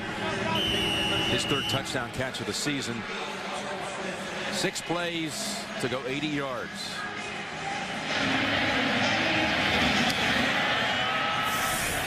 Alfonso Smith is the third different kick returner of the day for the Broncos. Smith dives to the 23. How did that touchdown unfold? Well, what happens is I don't think Donovan McNabb ever saw Hill. Hill is the safety. He's over here. Watch the route just come right to him, and McNabb just fires it. But Ronaldo Hill doesn't quite time it perfectly. Hits it with his hand and knocks it up. He sees it, tries to time the interception. And you look at that drive. Boy, the tip pass for the touchdown. The illegal hands to the face. They kept the drive going.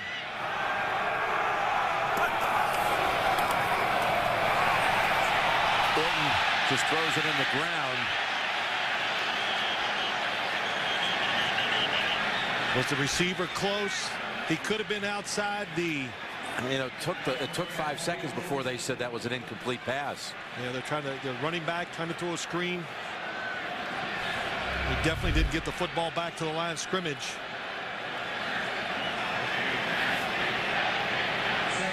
Oh, there you go. Daniel Graham is close to the football. So I'm looking for the other side. It was a blocker he throws it close to. Good job by Kyle Orton. Just get rid of the football. Orton's thrown for 91 yards today.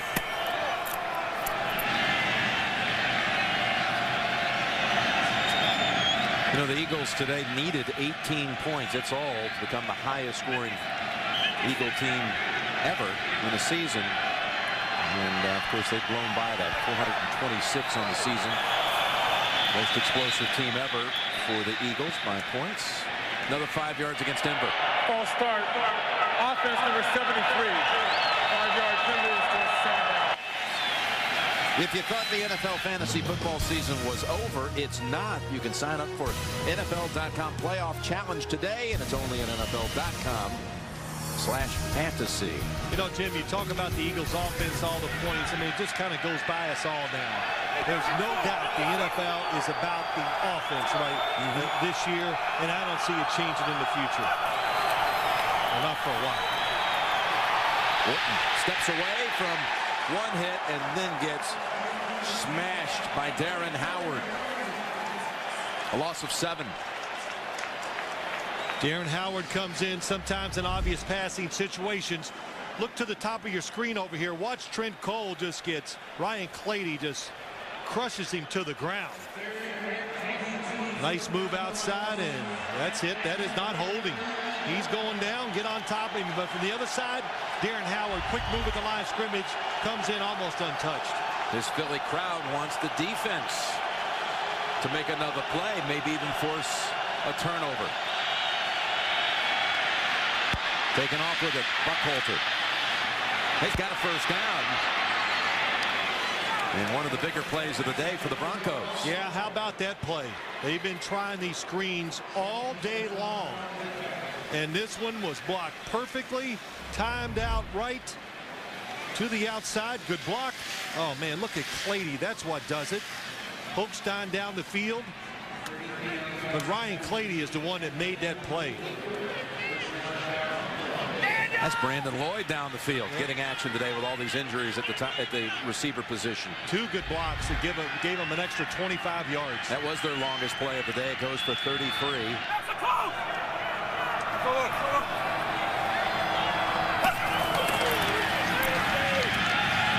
First down throw to an open man. Scheffler all the way to the Philadelphia 30. Another big play, back-to-back. This one good for 26. Well, what they do is they spread the formation and they shift. And as he comes out here, the defense widens and watch Scheffler go right down the seam. This is a staple of this offense, Josh McDaniel. If you're going to play a zone, watch the quarterback, look it off, find the seam, get the big play.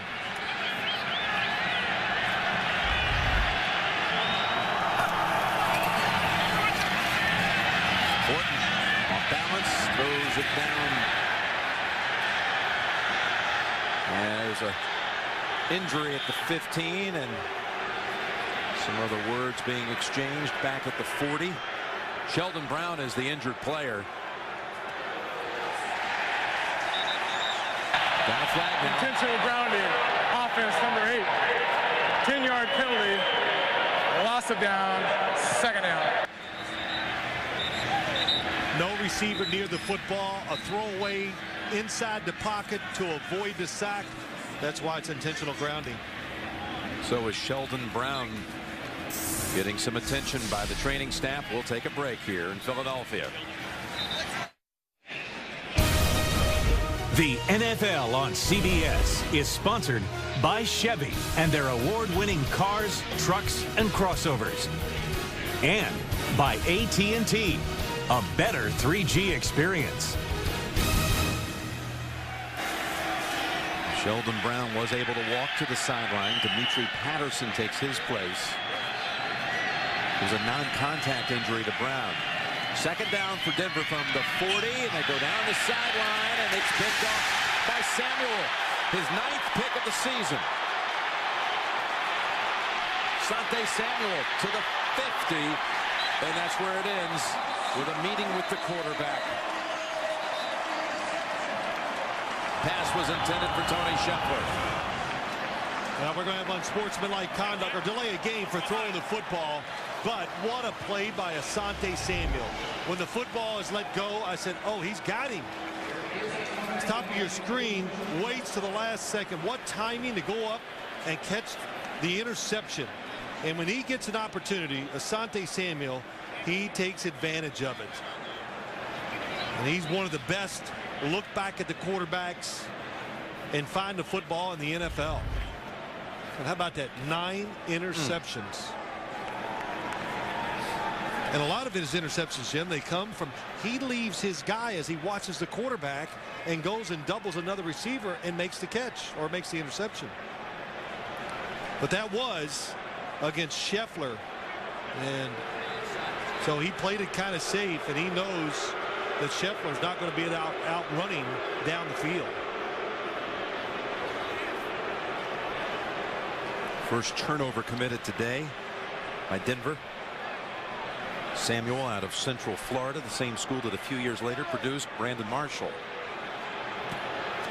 Big signing by this Philadelphia team to go get him from New England when he was a free agent. There are 2 fouls on the play, both of them on Philadelphia. Both of them after the change of possession. Personal foul, unnecessary roughness on number 35, 15 yards. And then after the ball was dead, a dead ball spike, throwing the ball, 5-yard penalty against the interceptor. Both fouls will be enforced. First down. So it got a little scruffy after the interception, but the pick will stand for the Eagles, who lead at 27-10.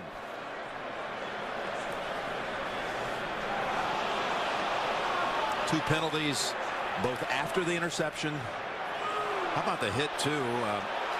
You see, that ties, if you will, in a season that Bill Bradley marked with 9 interceptions. Boy, could he play. Macho Harris, though, put a hit on Tony Scheffler after Samuel jumped up and snagged it.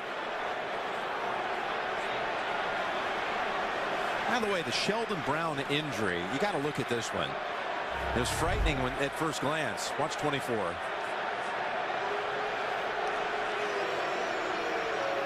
Right. Oh, boy, his foot just rolled as he was relaxing. Yep. The knee just wiggled. Remember, Samuel had returned it all the way to the 50, but the penalties And the placement of the penalty, the place of the infraction, I should say, will put the Eagles back inside the 10. They don't hurry up. This might be a safety. Still moving. Jeez.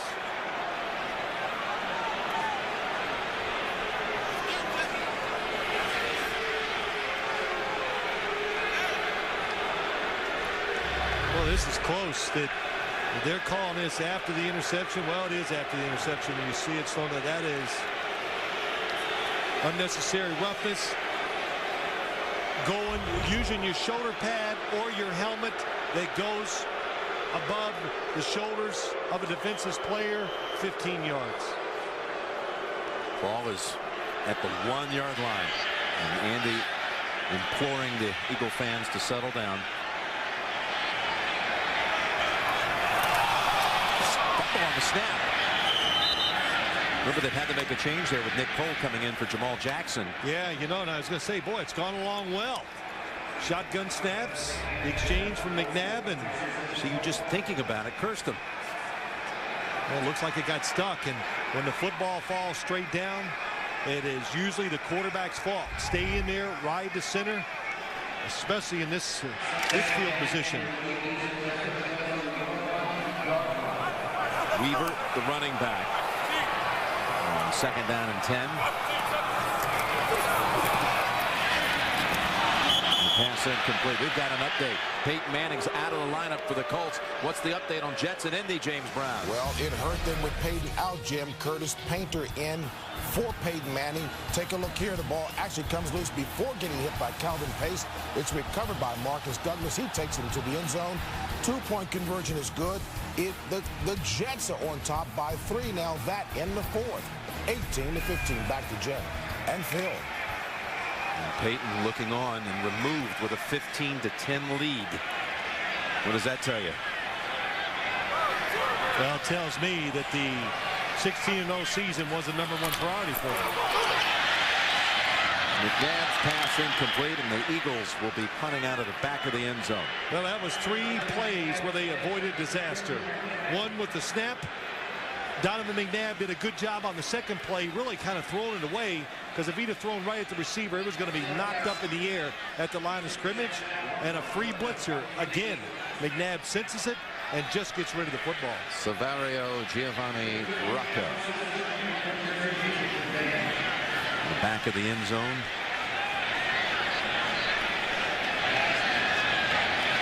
Dornbos to snap it back. Not a very deep kick, only with a 41 with a flag.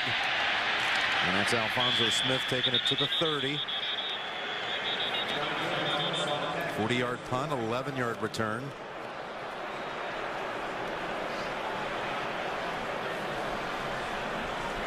Well, was the gunner, the runner from the outside, hit while he was out of bounds, or did he not get back into the field of play quick enough?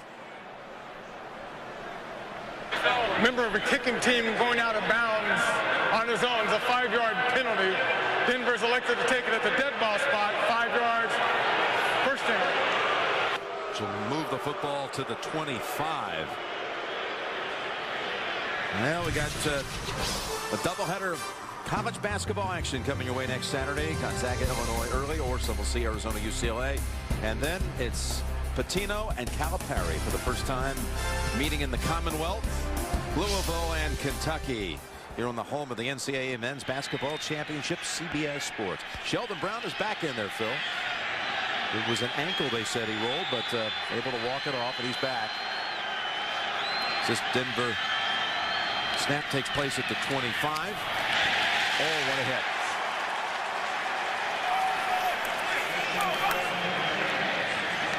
Hakeem Jordan, the first to hit him for a loss of 1.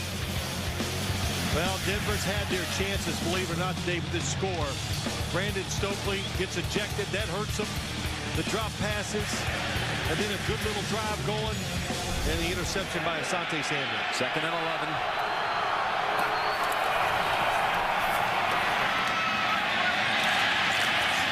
That's to the 20 for Gaffney. Now We got a Bronco lineman down. It's Hochstein. Boy, there have been a lot of injuries here today. We'll take another timeout. They're examining the knee. Russ Hochstein helped to the sideline.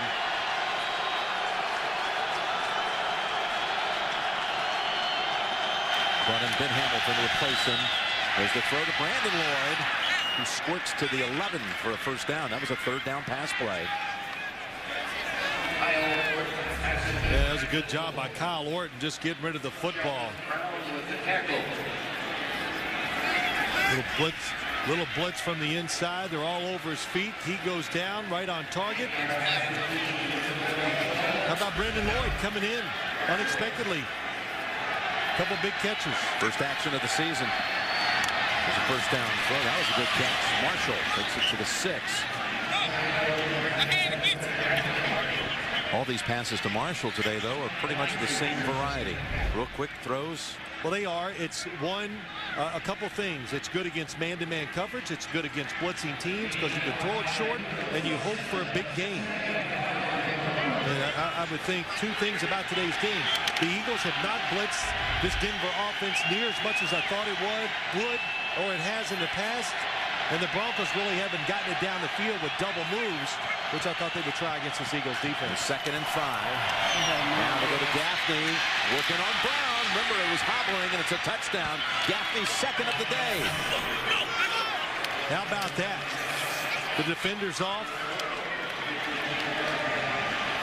And they just throw it right outside to Gaffney. Sheldon Brown, he doesn't even move at the line of scrimmage.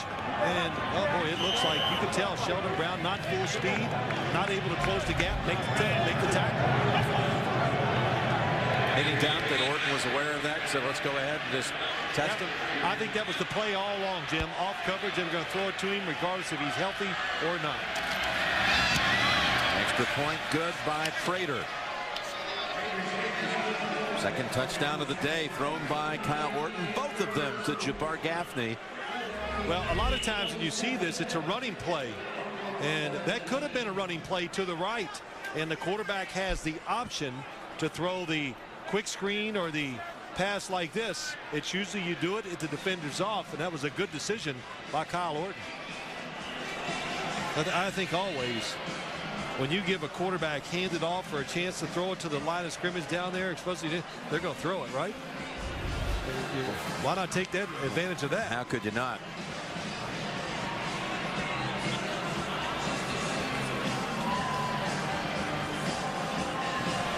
It's been a long third quarter. Denver Broncos just hanging in there.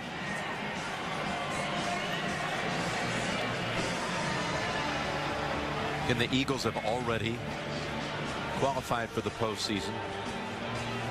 Still hoping to win the NFC East. Dallas plays tonight, and then the Eagles play at Dallas next week. Broncos, one of many teams in pursuit of those 2 wild card slots on the AFC side. It's been a wild day when you look at some of these matchups. Houston over Miami, and the Texans at 8-7. The Jaguars getting thumped by New England to fall to 7-8. Pittsburgh over Baltimore. Keep the Steelers' slim hopes going. They're 8-7 along with Baltimore. Ravens have a lot of advantages, though, when it comes to trying to figure out tie-breaking scenarios. Still in their advantage. And they'll be at Oakland next week. This is Harris. Ball's out, and the Broncos have it right back. The hit by Darrell Reed. How about that? Darrell Reed, a defensive lineman, moved to the linebacker position as he was signed this offseason by the Denver Broncos. Excellent special teams player. He was with the Indianapolis Colts. Football is loose, not secured, and you get a big guy running fast. Robert Ayers recovers. That's what it sounded like right here. The hit. Tell you, they always say it's all about turnovers and, you know, giveaways. It's a takeaway because the Denver Broncos, Darrell Reed, they took that from the Philadelphia Eagles. And that's their 3rd takeaway today. From the 16. Marshall. Oh, what a play. Defensive play holds him to no gain. It's Akeem Jordan. Man, he comes in passage situations a lot of Akeem Jordan, and fast and pretty good tacklers you saw that time. To bring Brandon Marshall down like that with one arm. You know, it's possible, Jim. You talk about the playoffs. The Broncos, of course, they know what's going on here. They might not have control of their destiny if they lose here today. 2nd and 10. Up the middle. Touchdown. Moreno. And he's still running. Oh, he does the fake.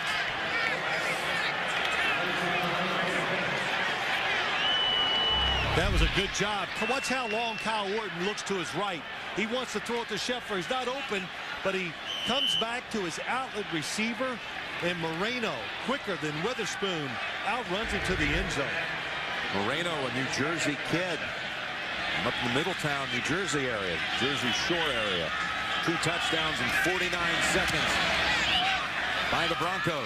And just like that, the 17-point lead is trimmed to 3. For Kyle Orton, it's his 3rd touchdown pass of the day, giving him 20 on the season. Well, it's just a good job of being patient. And if you watch this Bronco offense today, you know, sometimes you watch it, they're patient, and it gets frustrating because you go, wow, throw it down the field, make bigger plays. But that patience and this short passing game has really worked for the Broncos today. That's a new move on the sideline. Jim and I do that in the booth sometimes after Jim makes a great call. Yes, I was wondering what would spur that. We do that. You know, the Eagles 2nd in the league this year in turnover differential. 2nd to Green Bay. They're plus 17 in that category, but they're -2 today. Just have the lone Samuel pick. Well, they've given it back 3 times. Well, as you watch it, you say, well, the Eagles have kind of started to coast. And it looks like that to me as you watch it. And the Denver Broncos, they're speeding up.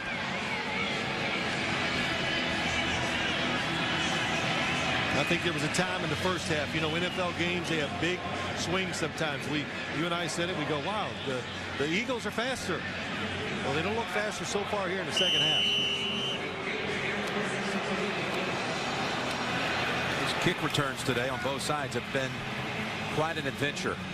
Macho Harris is going to get another chance at it after just coughing it up. Now he's actually going to do the smart thing and take the touchback to the 20. By the way, CBS Sports will be jumping into the bowl season.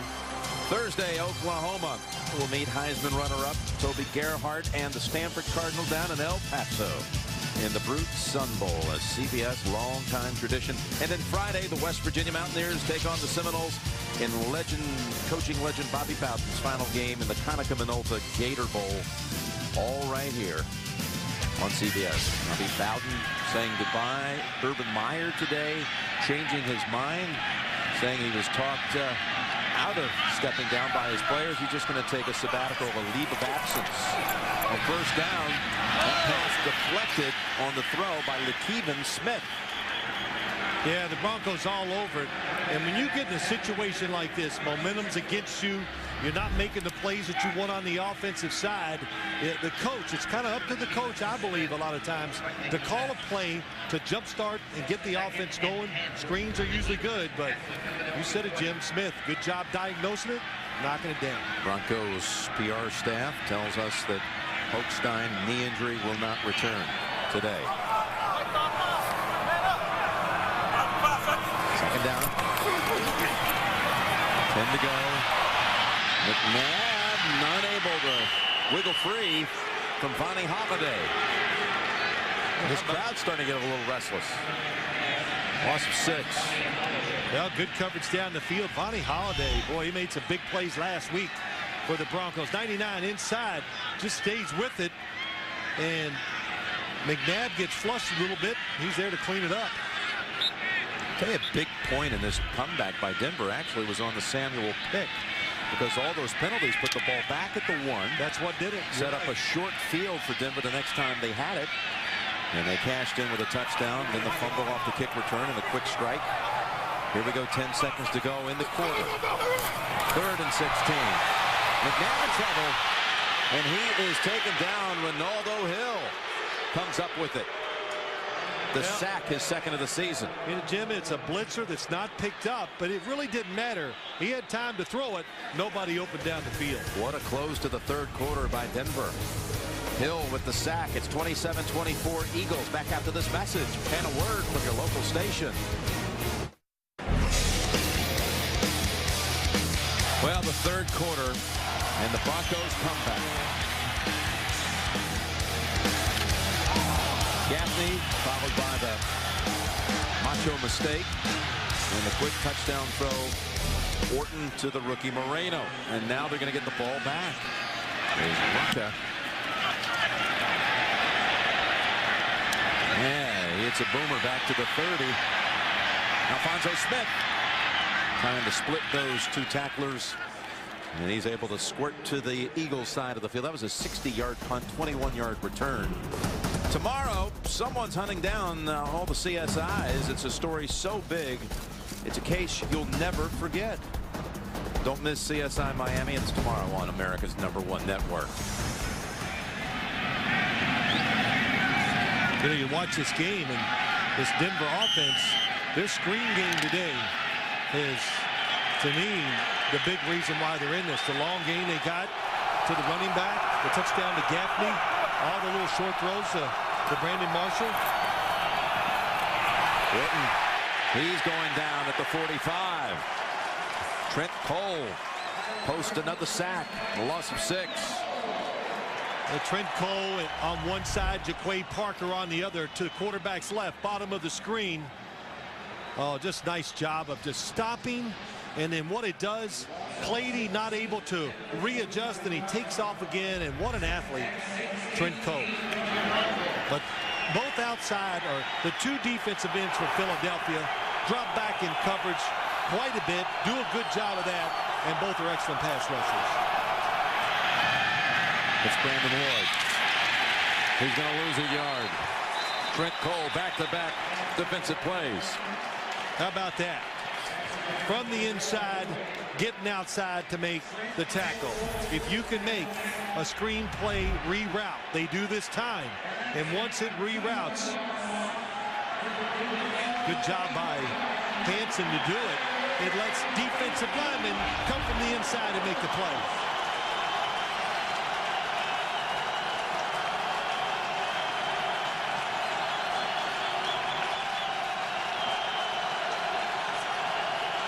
Got to get to the 39 of the Eagles for a first.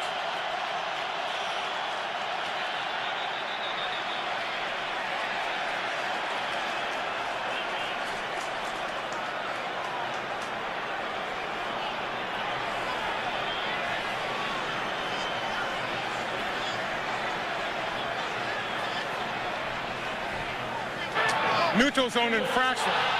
Defense number 90 jumped into the neutral zone, causing immediate reaction of the offense. 5-yard penalty, still 3rd down. Darren Howard, did he jump across the line of scrimmage? Here's on the outside. Yes, he jumped across. That made Tony Sheffer, sorry about the lines, jump a start before the snap of the ball. Good call.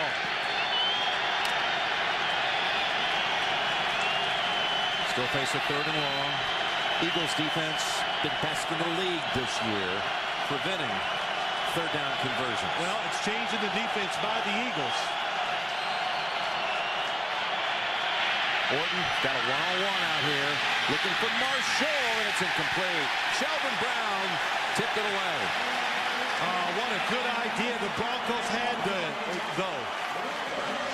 They block it up. They use a wide receiver to give Kyle Orton extra time to throw it down the field to Brandon Marshall. Is it a double move? Yes. Oh, good job by Sheldon Brown hanging in there. And I tell you, Jim, you can tell he is not at full speed.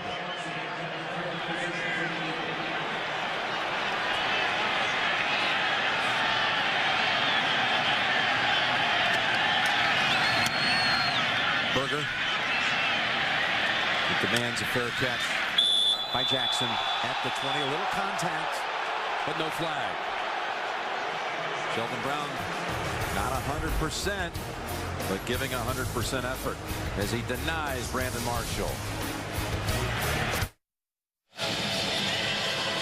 For those of you expecting to see 60 Minutes, you're watching the NFL on CBS. The Broncos and Eagles. Jim Nantz and Phil Simms here in Philadelphia. 27-24 Philadelphia lead, and 60 Minutes will be seen in its entirety immediately after the game, except on the West Coast. Will it be seen on its regularly scheduled time? That's Weaver. Dawkins wrapping them up after a gain of 2. We get another update, and we hand it off to you, James Brown in New York. Jim and Phil, the Jets have expanded their lead by 14 over the Jets. A 29-yard run by Thomas Jones was a key play on this drive. Jones capped the drive with a 1-yard touchdown run. The 2-point conversion is good. 58 rushing yards on that series by Jones. 29-15 Jets on top of Indy. Back to Jim and Phil. All right, so the Jets taking full advantage after Peyton went out with a 15-10 lead. 2nd down and 8. And that's incomplete. Now these wild card contenders, these last 12 minutes, so crucial here for the Broncos. Boy, they could pull this one off.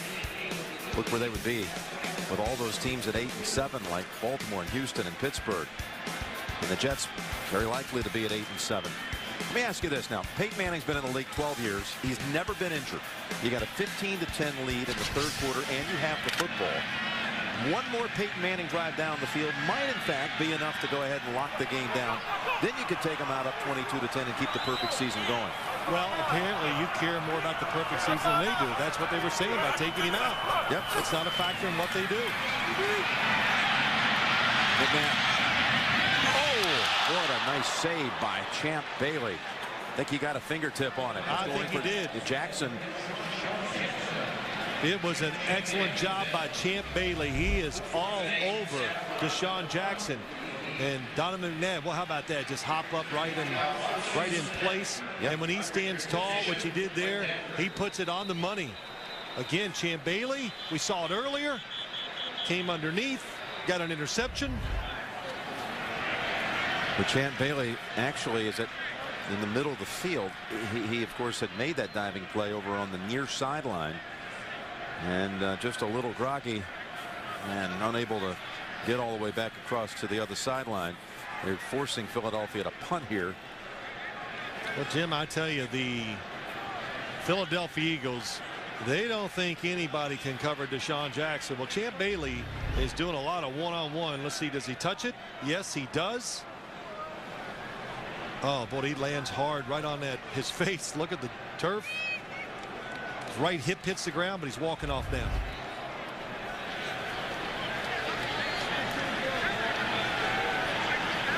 Brent Selleck was the star in the first half of this game for the Philadelphia Eagles. Champ Bailey, Kyle Orton. Yeah, they've been the stars of the second half. Absolutely. Rocca.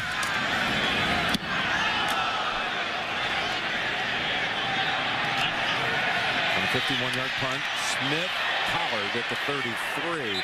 And a flag. White in on the hit.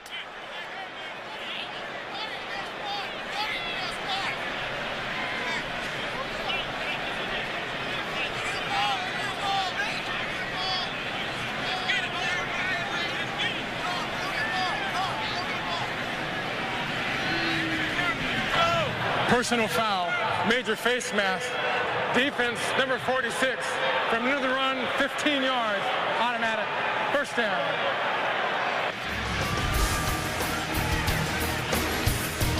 Well, it's actually on 52. We'll be right back to Philadelphia.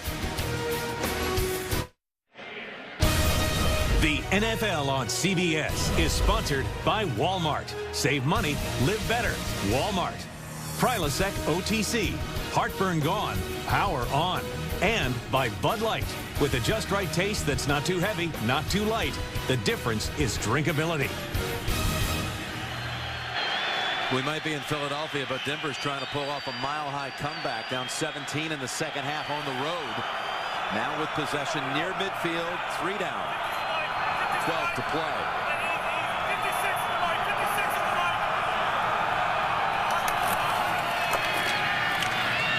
Salter takes it to the 50. There's a run of 3. We've got another update on the Colts Jets. JB. Jim and Phil, the woes continue for Indy without Peyton Manning at quarterback. Curtis Painter here throwing a pick. Dwight Lowry picks him off. Painter, 4 of 8, 44 yards, 1 pick, and 1 fumble. Back to Jim Nance and Phil Simms. JB, thank you. Playing hurt today, JB. Hope you're feeling better this week as Gaffney goes out of bounds at the 45. That's about 2 yards short of a first. No, we talked so much during this game about, you know, the Eagle offense, how they can get hot. Denver's offense is rolling. They got this Eagle defense sitting back and reacting instead of attacking and setting the pace.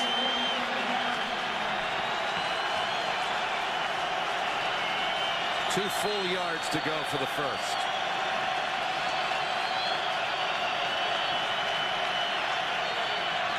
Orton scrambles away, plants the feet, fires it incomplete. Boy, he threw that one with, again, some more heat going for Brandon Lloyd. Yeah, the question is, here it is. He threw it awfully hard. Do you go for it here on 4th down or you punt it? Good job. Good job. I'm coaching the team. I think you punt it. Your defense has really got Philly's offense doing nothing. Pass was behind Lloyd. Yeah, good thing, though. Macho Harris in front. Had to be careful. We haven't seen Jackson, the league's leading punt returner, do anything. Did he not really have a chance on the return game? Which Berger will no doubt try to angle this one away from him. We'll kick it high and bring on the fair catch. 26 yards at the 19-yard line. That was one of the 3 takeaways on the day. Eagles lead it by 3. We're back. Jim Nance and Phil Simms here at Lincoln Financial Field in Philadelphia. McNabb in a shotgun on 1st down. Gives it to Westbrook, who backs his way in for 2. Hit first by Vonnie Holiday. Now McNabb, so hot in that first half. This has been a little bit of a sub-story on the year. The second half has not gone for McNabb, nor are the Eagles anywhere close to like what the first half performances have been. He's only 2 of 10 in the second half. 2 of 10, and the opportunities are not there. They're trying everything. You know, Jim, they're running screens. They're getting the shotgun. You saw the little draw, the handoff. Nothing's working, and they keep searching. I would say, I like this. Get Donovan McNabb in the shotgun. Maybe, if nothing else, nobody gets open, he can move and create a play. 2nd down and 8. Lofting it. And incomplete. Goodman on the coverage. Pass intended for Jeremy Maclin. Well, Jeremy Maclin had a chance. It's a pressure defense. Trying to keep, I like that too. They're going to keep right now, keep McNabb in the pocket. Good coverage down the field. It's an underthrow. But Goodman still close enough. Look at that. Gets his hand right between the receiver's hands. Oh, McNabb thought he had it. As I watch a few of these throws, that one looked like it was close to being on target, but did wobble a little more than you usually see it when it comes out of McNabb's hand.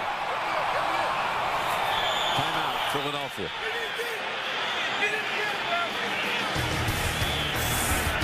Big 3rd and 8 coming up for Andy Reid.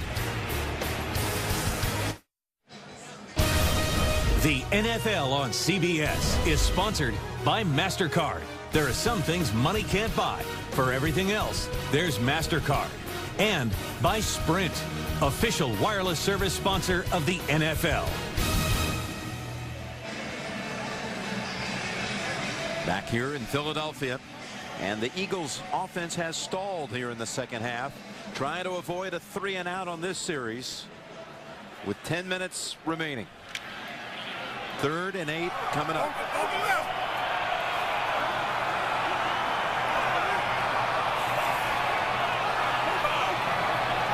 I'd like to welcome the audience that just watched the Jets defeat Indianapolis. Jim Nance and Phil Simms here in Philadelphia. 3rd and 8 for the Eagles. Pass caught. Where will they mark it? Going to be short. Coming back to catch it, Reggie Brown a yard short. I tell you, if you talk about this Eagles offense, you say it's stalled out. Bottom of your screen, Reggie Brown, good route, gets past the first down. Let's see where they mark it. They marked it a full yard short of it, but from what you saw, that looked like he really tumbled to the ground right on the 29-yard line. You challenge it if they moved it up a little, just a foot short of the first down, would you go for it? Well, they moved it all the way back. They spotted it. In fact, inside the 28, a yard difference. So Rocca sends it down and out of bounds. Wow. How about this punting today? You haven't been impressed, huh? Well, they step all the way up to the 44. Just 28 yards on that one.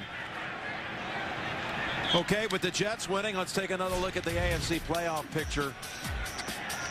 Indianapolis with its first loss. San Diego has secured the 2. New England and Cincinnati will go to the final week of the regular season to figure out 3 and 4. New England with a win down in Houston, in fact, would take the 3rd position. As you watch this game, Broncos able to get back in it. Some timely plays on the offensive side, but the coverage of the defensive backs of the Broncos defense, that is another huge story here in the second half. Orton sets up screen. Owen tripped up maybe by his own man. Moreno gets to his feet to the 49. Now back on that playoff picture, if Denver pulls out the win here, then the Broncos and the Jets would control their own fate next week. Denver hosting Kansas City. Again, a win today, and then if a win next week against Kansas City, the Broncos would be in, and the Jets control their fate now. Next week they'll be hosting Cincinnati, and the Jets with a win would get in. If Denver loses, Baltimore moves in there as they're controlling their own destiny team along with the Jets. Now 2 yards short of the first. Moreno, 3rd down on the way. On the NFC side, if Dallas wins tonight, then the Giants are eliminated. If the Cowboys win tonight, then we'll know the 6 teams, and some things will have to be settled next week in terms of order of seeds. And the NFC East. That game down in Dallas. 3rd and 2. Timeout, Denver.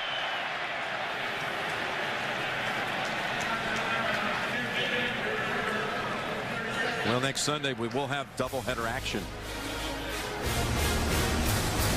You'll have to check your local listings. Pittsburgh's at Miami, New England at Houston, Kansas City at Denver, Baltimore at Oakland now shaping up as a big one. Again, if Denver loses here, then the Ravens would need that win out at Oakland to get in.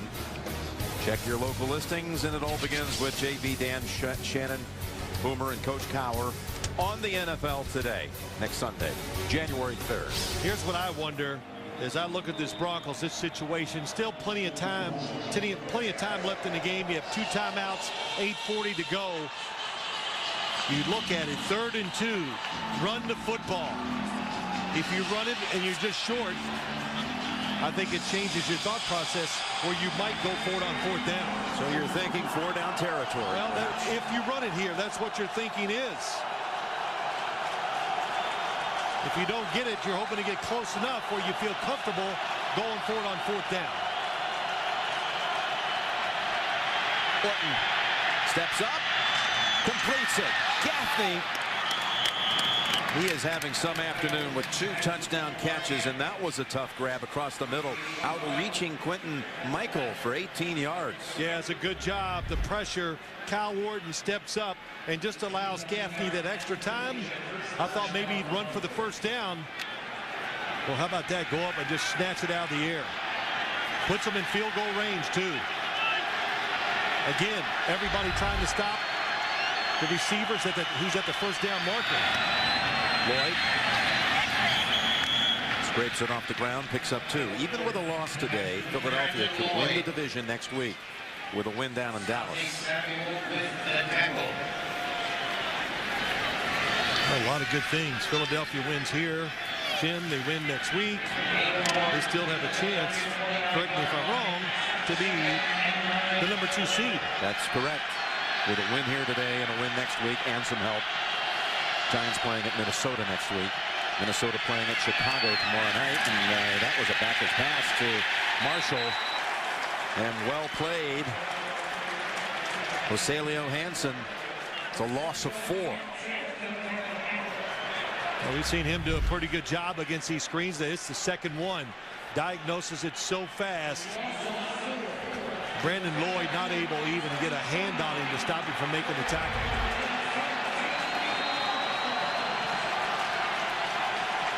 Third down coming up. Third and 13. From here, it would be about a 51-yard field goal try to tie it. Orton is getting knocked down. They got it away in time, short of the first. It'll make it a little easier for Prater. Buckholter takes it for 5. Those are big yards. Kyle Orton was trying to go down the field, but the quick pressure, oh boy, what a good job getting rid of it. Seeing the running back coming out of the backfield just makes a field goal kicker mentally just feel better, of course, the shorter the kick is. Matt Prater from 46 yards to tie the game.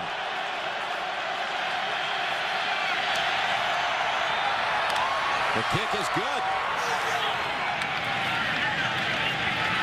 Dead center. 27 all, with 17 unanswered by the Broncos.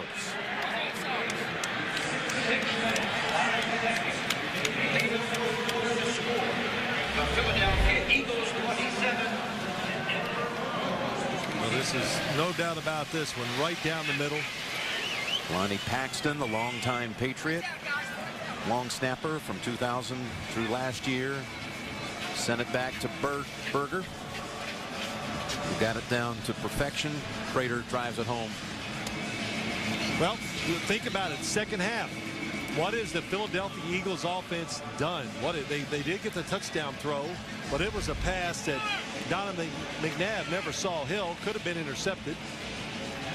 That drive was kept alive by a defensive penalty that was, I'm not going to say it wasn't one, but I had a hard time seeing it.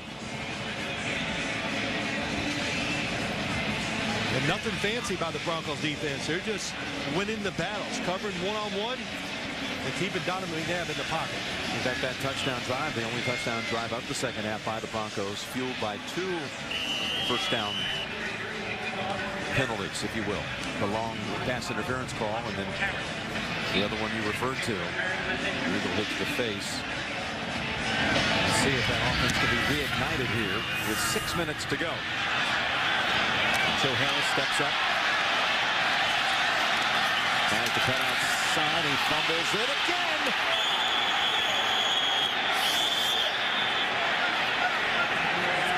It's Philadelphia football. His second fumble of the game.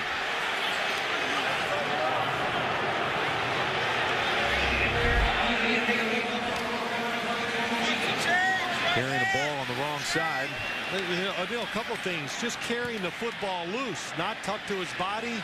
And when it's not tucked to the body, any type of pressure is going to knock it out. Oh, what a recovery. Apiamiri with the recovery. And you go, why is it the wrong side, Jim? Because when you have it the inside, you can't use your other arm to defend them off. And if it's on the outside arm, when it gets hit loose or knocked loose, it usually goes out of bounds. McNabb is tossed down by Dumerville.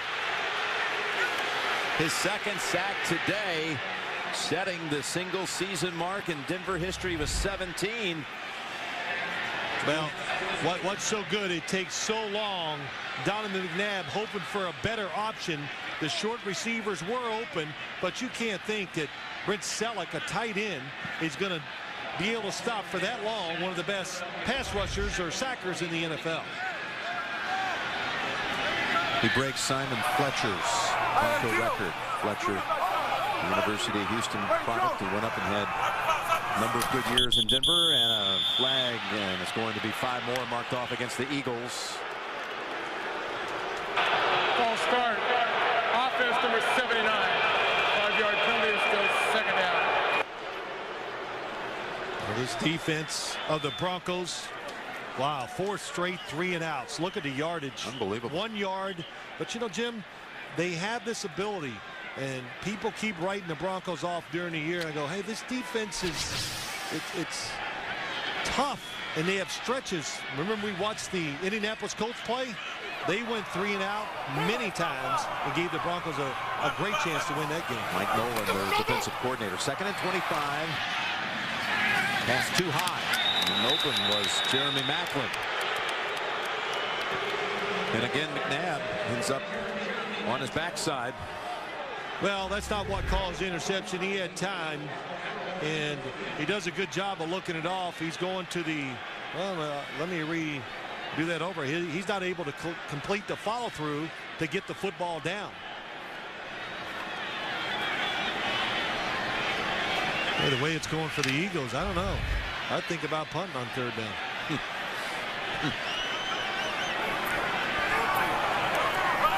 All they need is 25 for the first. All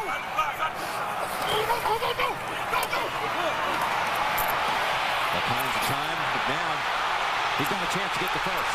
McNabb's got the first down at the 42. A 27-yard scramble.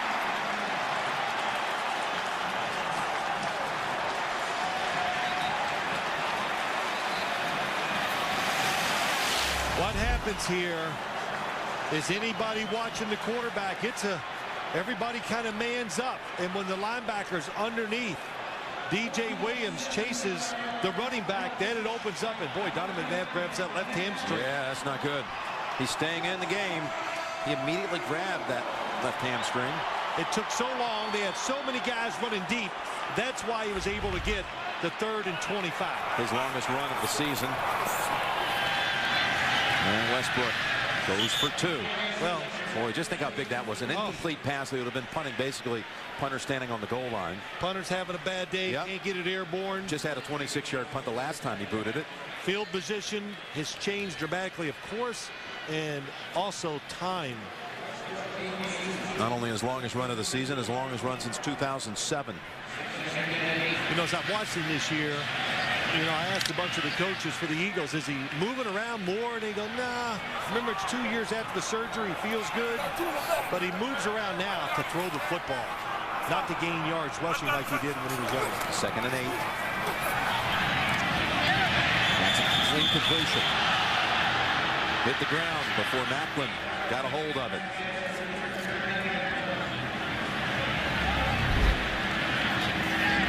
Let's get a good look at it.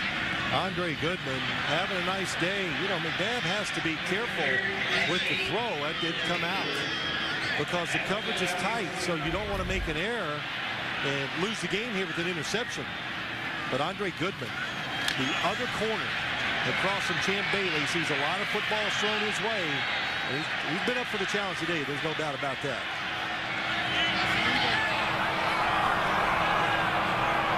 Third and 8. To be a yard short of the first.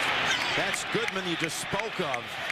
And that not only would have been a first down, that whole side was open for at least another 10 yards, I believe. 4th and 1 coming up. Well, nice tackle by Goodman. Good angle. Didn't get underneath where he would be chasing, and he wouldn't be able to make the tackle if the football was caught. They're going to punt it. I don't blame him. I wouldn't go for it. They've shown nothing that makes you think they're going to win at the line of scrimmage. You still have timeouts, 2 timeouts. You can back up the Denver Broncos and win it with your defense. Alfonso Smith is the returner.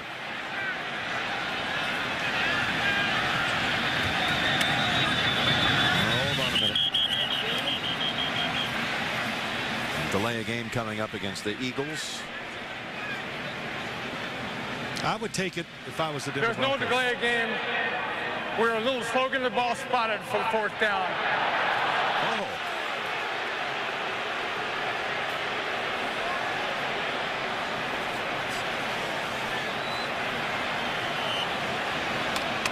So no penalty. What'd you say? Oh. No, at least Mike Harry admits that instead of adjusting the down clock, though, they went ahead and let it play out. Here is Rocca's punt. It's a good one this time. And Smith Backs up to make the fair catch at the 8. 40 yards and pins him inside the 10. Out comes Orton, who's having a good day. This game, well, first half it was all about McNabb and Selleck. Selleck was over 100 yards in a quiet second half for the tight end. Hasn't been even thrown to. Gaffney has a couple of touchdowns, and then Macho Harris fumbled on a kick return. Recovered by Denver. Short while later, the touchdown from Orton. And then the tying field goal from 46 yards by Prater. 3 minutes to go. Each team has 2 timeouts.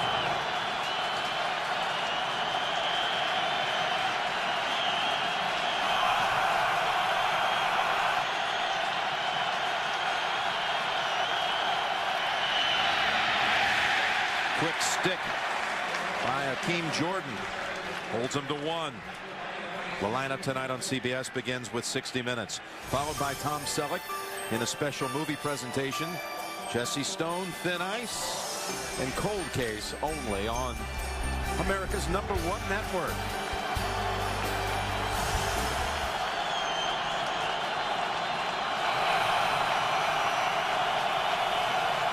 Second and 9. Orton with a flag down in the area of offensive holding. And that's Lloyd out to the 25. Will the 15-yard catch hold up? Or is it coming back? Holding. Offense number 73. Half the distance to the goal. Second down. 73, Chris Cooper, right guard. Here he is. Oh, he gets his arms around and pulls. Boy, another good job. Look at the defenders all to the left. Everybody for the Eagles. That was probably their thought coming into this game. Let's guard the short receivers, the guys that run those 5-yard routes, and Kyle Orton getting off that 5-yard route and finding wide open receivers behind it. Eagles defense, if it can make a couple of plays here. Good setup. McNabb and that offense with good field position to win it. 2nd and 14. Come out of the end zone. It's Gaffney. He's only to the 9. Well, the one thing that stuck out when the Eagles don't blitz, they're a middle-of-the-road defense. 2-minute warning in Philadelphia. 3rd down coming up out of the break, and you're watching the NFL on CBS. 2 minutes left. Each team with 2 timeouts. And each team with 27 on the board. 3rd down and 9 for the Broncos. I think they're just faking the blitz. They'll play it safe. Almost got to Orton. Now running for it, and he is stopped short. Coming up to make the play, Tracy White. But there is a flag back near the goal line. Holding. Offense number 78. After this is the goal. Still 3rd down. Wait, are you going to take the penalty? You would force him to punt here from the 17. He's going to reassess this. Decline. Okay. I wouldn't give him a chance if I had to make a call like that. Andy Reid complaining. All right, there's holding. Was it in the end zone? Wish they'd have taken the next snap from half the distance. Would have been about the 4-yard line. Boy, they're going to force him to punt, though, and take the punt and take the decline the penalty and get the football back. And that Reid decision not to go for it, the punt, worked out just the way he wanted it. That's right. And Kyle Orton, that football was not in the end zone when the holding occurred. So it's a good call by Mike Carey. You saw Jackson jumping around, ready to return the punt. 3 career punt return touchdowns. And the leader again in the National Football League punt return average this season. It's Berger. This will be returned. There's Jackson. Kicks off a hit. Another flag down back at the 20-yard line. Lonnie Paxton, the long snapper, made the hit on Jackson. There's no foul on the play. All of the action was legal. 1st down. 1st down from the 42 of Denver. Now you got the time on your side. McNabb with 3 touchdown passes. The first one went to Jackson from 2 yards out. Then an open Brent Selleck. And then the one to Avant. So many big plays in the game. Jeff, go ahead. I'm sorry. But McNabb scrambled, changed field position, allowed the Eagles to get the ball back after a punt.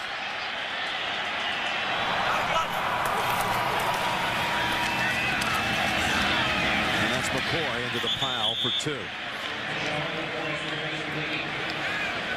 We've talked about how some of these AFC teams and who could control their own destiny after today, but you've got the likes of all the fans down in Baltimore, Pittsburgh, Houston, all right now hoping that somehow Philadelphia can put together a winning drive, just incrementally help their chances. Of course, Baltimore would be really big help for them. That would put them in a position where they could control things if Philly wins. McNabb. What a catch. Now they rule it incomplete. Macklin was the receiver who's ruled out of bounds at the 11. I was going to say that is a phenomenal catch. This would be inside the 2, of course. Booth review.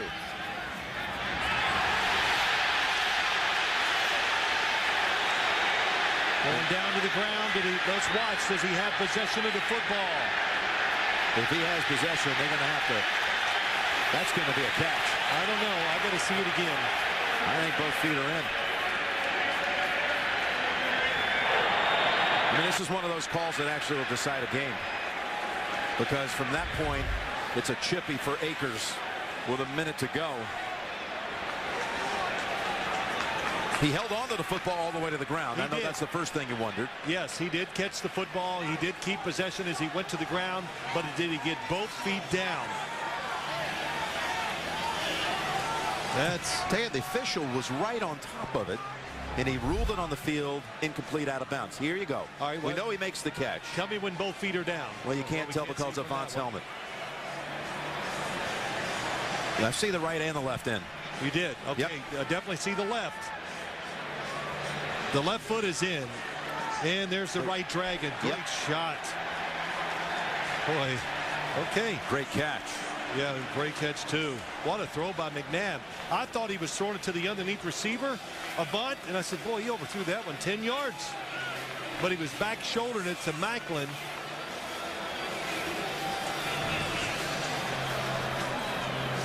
Football, it's not moving.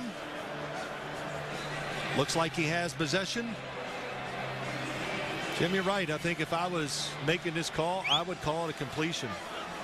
Toes are down. No question about that. Football. And then the ball all the way to the ground, and he holds on.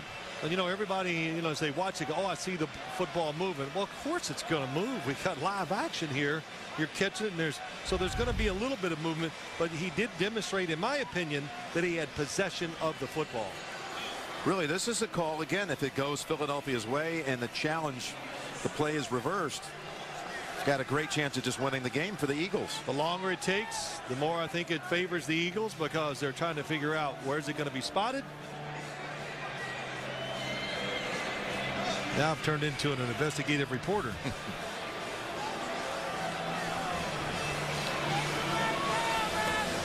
Yeah, let's look at it one more time. The feet are definitely in. Do you see anything that makes you think he did not have possession of that football? It looks like an exceptional play by the rookie to me, and I think the ball will be at the 13-yard line, which would be 31 yards at that point for Akers. The receiver had control, 2 feet down inbound. Catch. First down, 13.5-yard line. Denver has 2 timeouts, but Philadelphia has the first down, and they can inch a little closer and take this thing right down to a last-second kick. Reminder tonight on CBS 60 Minutes, Jesse Stone, thin ice and cold case.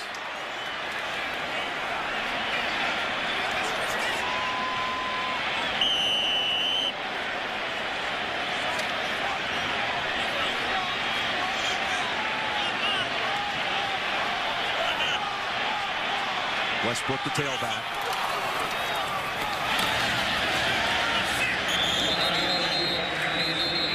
And the immediate timeout by Denver, leaving them with 1.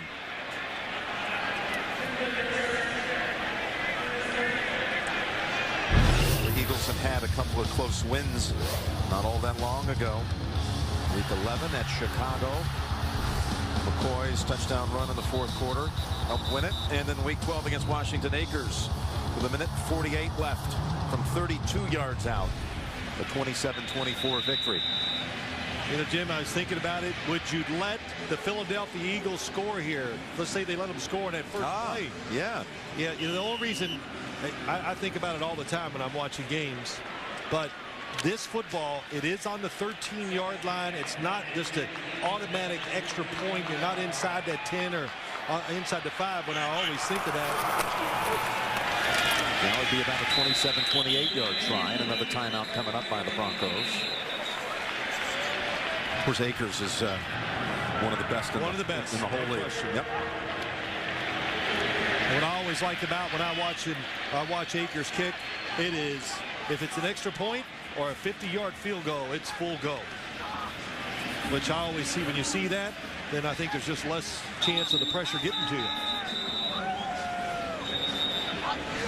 But to answer my own question, I wouldn't have let them score. So Philadelphia is going to run one more play. Broncos can't stop it, and then they'll go as far as they can before Philadelphia, you think, will take the timeout and set up Akers and bring them out there to win it. 2 of their 4 losses on the year, Philadelphia have come against the AFC West, defeated by San Diego and Oakland. They won against Kansas City when Kevin Cobb was actually the starting quarterback. 3rd and 7. Take another yard or 2 and be happy with that. As McNabb takes it to about the 9.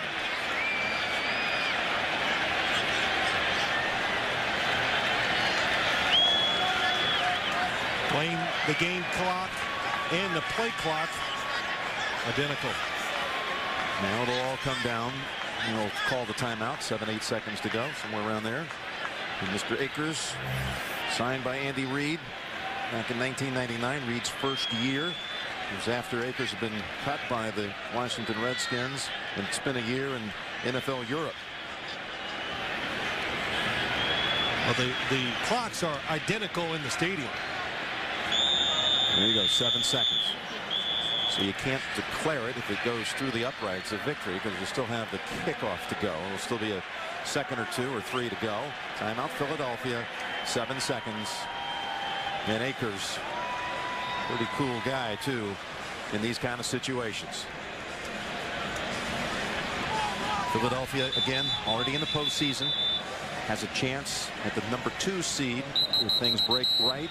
Still haven't locked up the division. They could win the division if Dallas loses tonight or if they win at Dallas next week, if the Cowboy victory unfolds this evening in Redskin land.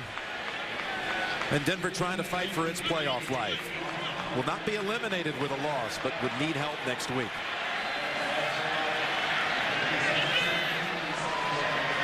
So a near 28 yards. Is that the lucky number for the Eagles? Akers drives it through, and Philadelphia takes the lead.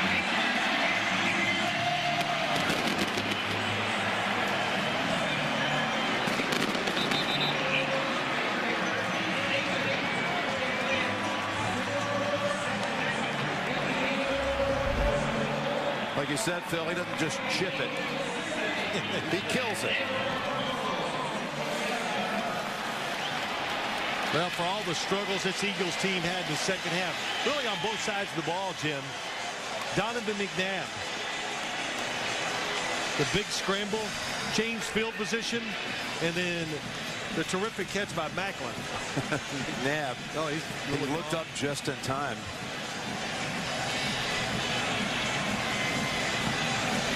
Jeffrey Lurie pretty excited about that. Josh McDaniels, who was a graduate assistant under Nick Saban at Michigan State when Andy Reid became the head coach of the Eagles. Andy, one of the longest tenured coaches in the league, right behind Jeff Fisher.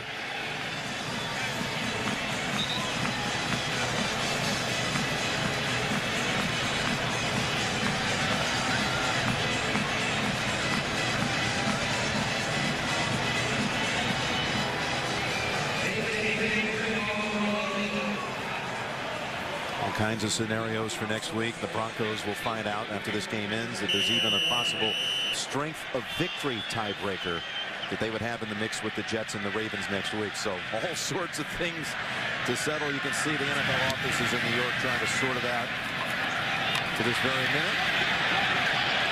The ball just tossed around a little bit to Smith.